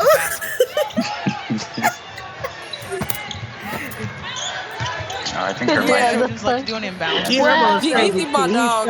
Wait, what happened to Karli? I don't know. She just dropped somehow. Oh, you know what? Karli. Karli's device might have died. Cause I I don't. was about to say she's been on this motherfucker for some hours. Oh yeah, y'all know her device died because she was in the middle of talking and she's not in the playback anymore. So whatever she was on I must can't have do died. math. 7. Damn. Lonzo got her watch. That's that Georgia Tech. That's how I would He's leave. back. He's back. He said, "Hold on, got disconnected." I was going to say the big baller brand. They said Lonzo got your The watch. black vans pulled up when she disrespected Georgia Tech. Ain't gonna Y'all lie. sure he not saying Oh God. Are you in the block bands? And that is just too easy. I cannot One of answer the that. best scores in the nation. They've done a pretty good job There's all plenty game of us at Georgia that Tech fans. hard hedge. Oh, That's you're why the nobody only hedges. Arkansas It's fan literally I know, coverage. That is not Just- true. just We have a giving an whole Yes, it is, invitation Jared. for one I of the said best that I drivers know. in They the got a whole country. MySpace group group. chat for Arkansas? The lane. No, I'm That's lying. one that's How many people in the group chat? Because it's only No, like you just 3,000 told me of that. y'all in Arkansas. There's only 2 of them in a group chat. It's only like Michigan 300 State. in the It's Jerica and Jenna. That's who it is. Dumped down goes Don't do Jenna. legs of A-Roll. And again, it's like the USC Yeah, defense is Jerica. kind of like a Yeah. shooting. Demo, They just um, move you Jerica around. birthday. Even if you're open, Jerica, not to be messy or nothing, but Demo said it was you and your burner. And that's what's led to a lot of these unforced turnovers. Why you? I'm back. Inside. What's up, Karli? Intercepts it. Karli, Hey, they said Karli. Lonzo Ball got you. Goes to the Inside, spin you got cycle. it. Fouled on the way up. Why can't I hear y'all anymore? What's going on Can you here? hear us? Oh, she might have to exit the app. Yeah, she got Let me it. exit back. Hold on. I'll come right back. Give me a second. Michigan State won't go away. Grace Graham Okay, I'm gonna do a grand some nice introduction moves and footwork with for the ball. MK when she can hear us. Draw the contact. They call that on Vindicated every playback, not trip. MK. So Michigan State back to where it was the last time they were at the What's free up, throw MK? line. She said, "What's up?" Get it back to a 7-point game. This game is Fuck like, MK. it's been forever. Your eyes look great. Big board. What'd Your you eyes say? look great in your profile pic. Thank you. Called the timeout. I was sleepy, but I had A-Roll FOMO tried to listening to secure you it. guys. So. Coach Gottlieb saying they Oh, didn't have you heard us? possession You heard ball. everything? FOMO? What is that? But you could Oh. tell. Fear of missing out. Karlan, come on. What is FOMO? What is that? It's what you have when you're not a Fever fan. Possession here or not. What? Bro, I'm gonna clip that. It's simultaneous. We're back. I know it. I know it. What's up, Sparks Karli? fan Hey, ain't Karli, I want to introduce you to one of our panel members. Her name is MK. She's a Liberty fan. She's also an Aces fan. But she's a Liberty Shut up. fan. I'm not an Aces fan. 8-point game with 4:13 to go. She cried when the Liberty finally won that I championship. mean, USC has had 8 turnovers. I think everyone knew that in the fourth Liberty quarter. were going to win that. Yeah, man. I mean, I They think this wanted is it. where they I don't know. We didn't know after game one. Oh no! No, don't do that, Karlan. Three Don't do that, I Karlan. crashed out. No, every we single didn't second know. Consider Juju. Of every single Y'all game. need to feel bad for She's MK still because he was young. in the building. There's just Damn. times where it seems like they're the team that's Damn. behind Damn. instead of being Karli, while we're on the- confident with a lead. We're on the subject of the Liberty. Are you moved at the See how fact that the Michigan Liberty State have only approaches this signed possession. Chennedy Burke and have not done a Everyone single from thing here out well? is a big one. A-Roll. I mean, that's kind of what I Leads Van anticipated. She's been Like, lethal I'm up so Got her. yeah. I don't Respect love is the due. run it back of it all Michigan State because cleared I think up Well, I there's mean, that this side is the of year to floor do to it. give This- her why the not? space Try and to do it this operate year. and Get get it. it Why not? up and under. we lost Loot and KT 6-point and that's what basketball worries me game. the most. Juju That those are Watkins, the kind of two lot vital of pieces. space. But like, this is no Big shade board towards by Flute Marshall, at all. taken But right like, back what by was the Spartans. Flute doing Got that lucky. You have to Sab send help to Juju Watkins. wasn't already? Wasting no You know what I time. mean?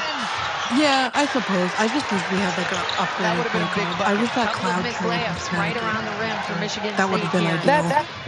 That would have been good. I know someone's bugging me, asking me what I think about Flow's music. Just plays it up. You don't gotta answer that. You know, that's a timely bucket. She already said what she thought. This is all I'm gonna say. So for people to understand what I listen to for music, I am the biggest Doechii stan right now. I love Doechii. I found her in like November or October, and I was like, what in the world? How have I been blind to this? I did take a side with Kendrick's side. Lord. You know ball. Hey, what about Mariah the Scientist? You know, not my cup of tea, honestly. You need to think like Saweetie. Sexy Red, right? No, absolutely not. No, Glorilla. No. Drake. Big Glow. Ice Spice. Big Glow. I would also say, I'm also going to say this, and I know this is a controversial take. I know this is a very controversial take, and I know the stigma that is carried around this man's name, but I have been a Chris Brown fan since. Oh my God, That's Chicago. Chris Brown and not Drake is crazy. You think they're all light skinned. Karli, everybody knew I was about to come off mute. Juju Watkins. Brandy, relax. Did I lose the chat? I'm sorry. You probably lost but you didn't lose me. I just woke up. But no. Brandy, you want to know when you heard Chris Brown's name? I have to secretly listen to the man, Karli. Well, Brandy, it's not really a secret, is it? It's not a secret, no, it's not a secret. I went to his 11/11 tour at the United Center, and I got to see him perform "Take Me Down" 4 rows in front of me, and it was unbelievable. He was singing upside down, like doing flips and shit at the United Center. It was unbelievable. It was amazing. Oh no! Yeah, you sound bad about that. Like, I'm okay. I'm not gonna do Karli. When that man first appeared, when I saw that Run It music video, I was like, who is this man? I was following him on MySpace. Okay, if that just says how old I am. Foul okay, on I love. Jericho's like, what's that? MySpace was the shit. Bobby say y'all can't expect everybody to stop listening to folks they grew up on. Wrap it up. Michigan State the rest of the way. Okay. It's a chop. Karli, I know I'm so sorry. I'm also going to say this. Look, I also know he's an insanely polarizing figure. But growing up playing basketball in Chicago during the time of the Graduation album by Kanye, I'm sorry. I'm still going to listen to Kanye. You can't tell me that album doesn't slap. You can't tell me he's one of the best producers of our time. You can't tell me that. You gonna listen to all these people and choose Kendrick? You're not gonna choose Drake? You don't choose Drake? No, Karli, you make the right choice. Drake makes music for pick-me boys. That's what Drake makes. Exactly. Cornballs. Men that hate women. He make music for the women. Niggas are working what bread? Like, what are we doing? Just like Chris Brown. Who makes music for incels? No, Chris Brown makes no. Here's the difference. Chris Brown makes music for ladies. Drake makes music for girls. That's the difference. That's insane.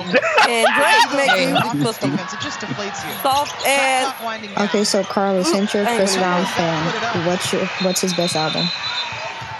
Wait, what's his best song? You like No Guidance, right? No, his best album. What? You want to No guidance. avoid a shot clock situation. His best album, I would have to. If you're up 1, if you're up 20, I like them you're all. getting ready for the postseason. I would have to say the Fame have album. errors like that late in the Really? game. I love it. There's no skips. Fame is a sleeper. I know the exclusive album is not like that's got wall to wall on it, and that's remains. Is that the one with no Exclusive is bullshit? probably my favorite. Is that the one with Yes, no it is. bullshit? Oh, I love that album. Best album. And I'm also going to say the Indigo album was very underrated. I mean, that had Red on it. That had No Guidance. It had like 100 songs on it, though. Back to Michigan State. Why does everyone hate on him having 30 songs on his album? No, but I'm not gonna lie. Why do you want a 10-song album? Let me say something though. 35 minutes of music. Offensively, his album be so long for like a year later. It would be a single on that album. And then a year or two later, the song just popped. That's how many songs it would take for you to find your hit. What's that one song? Residuals. No, yeah, that song, Brandy. Like, that shit was on the album a year ago. Yeah. So it takes a minute for them hits to, people pick the hits. No, Exclusive was my favorite. Michigan State not being able to capitalize. That's a phenomenal album. It wasn't even the popular songs that was good. It was the songs, the whole album. That whole album. We ain't got to talk about Chris Brown, y'all. No. If I also had to throw some other names out there, I'm a huge rap R&B fan. I also listen to a lot of old school soul blues music. So think Muddy Waters, Sam Cooke, Otis Redding. She's got 10 rebounds. Rod Wave. Excuse me. Oh my God, Karli, you know ball. No, here's the thing. I respect Rod Wave. It's just not my cup of tea.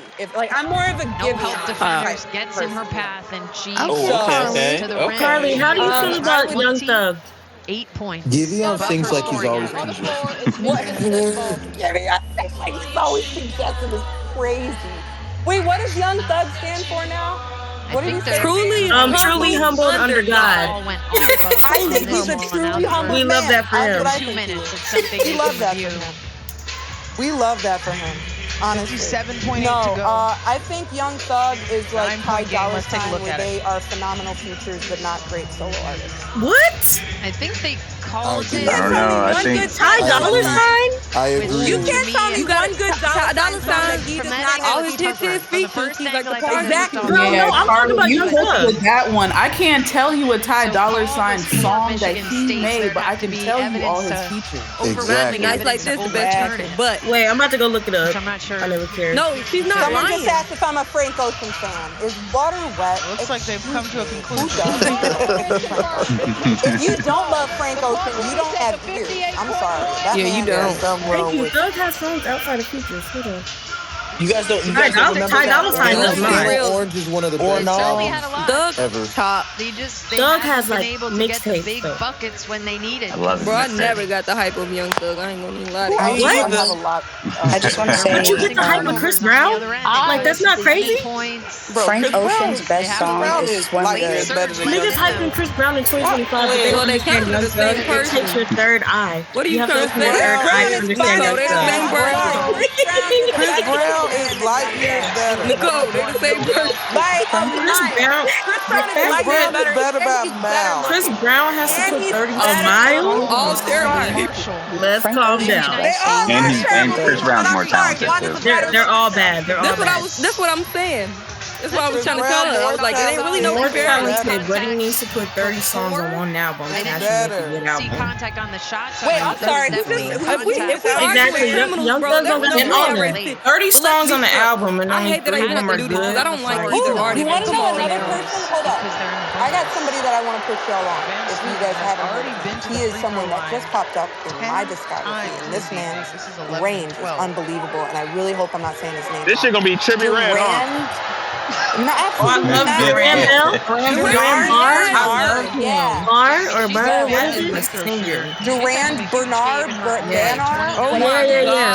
Yeah, I love him.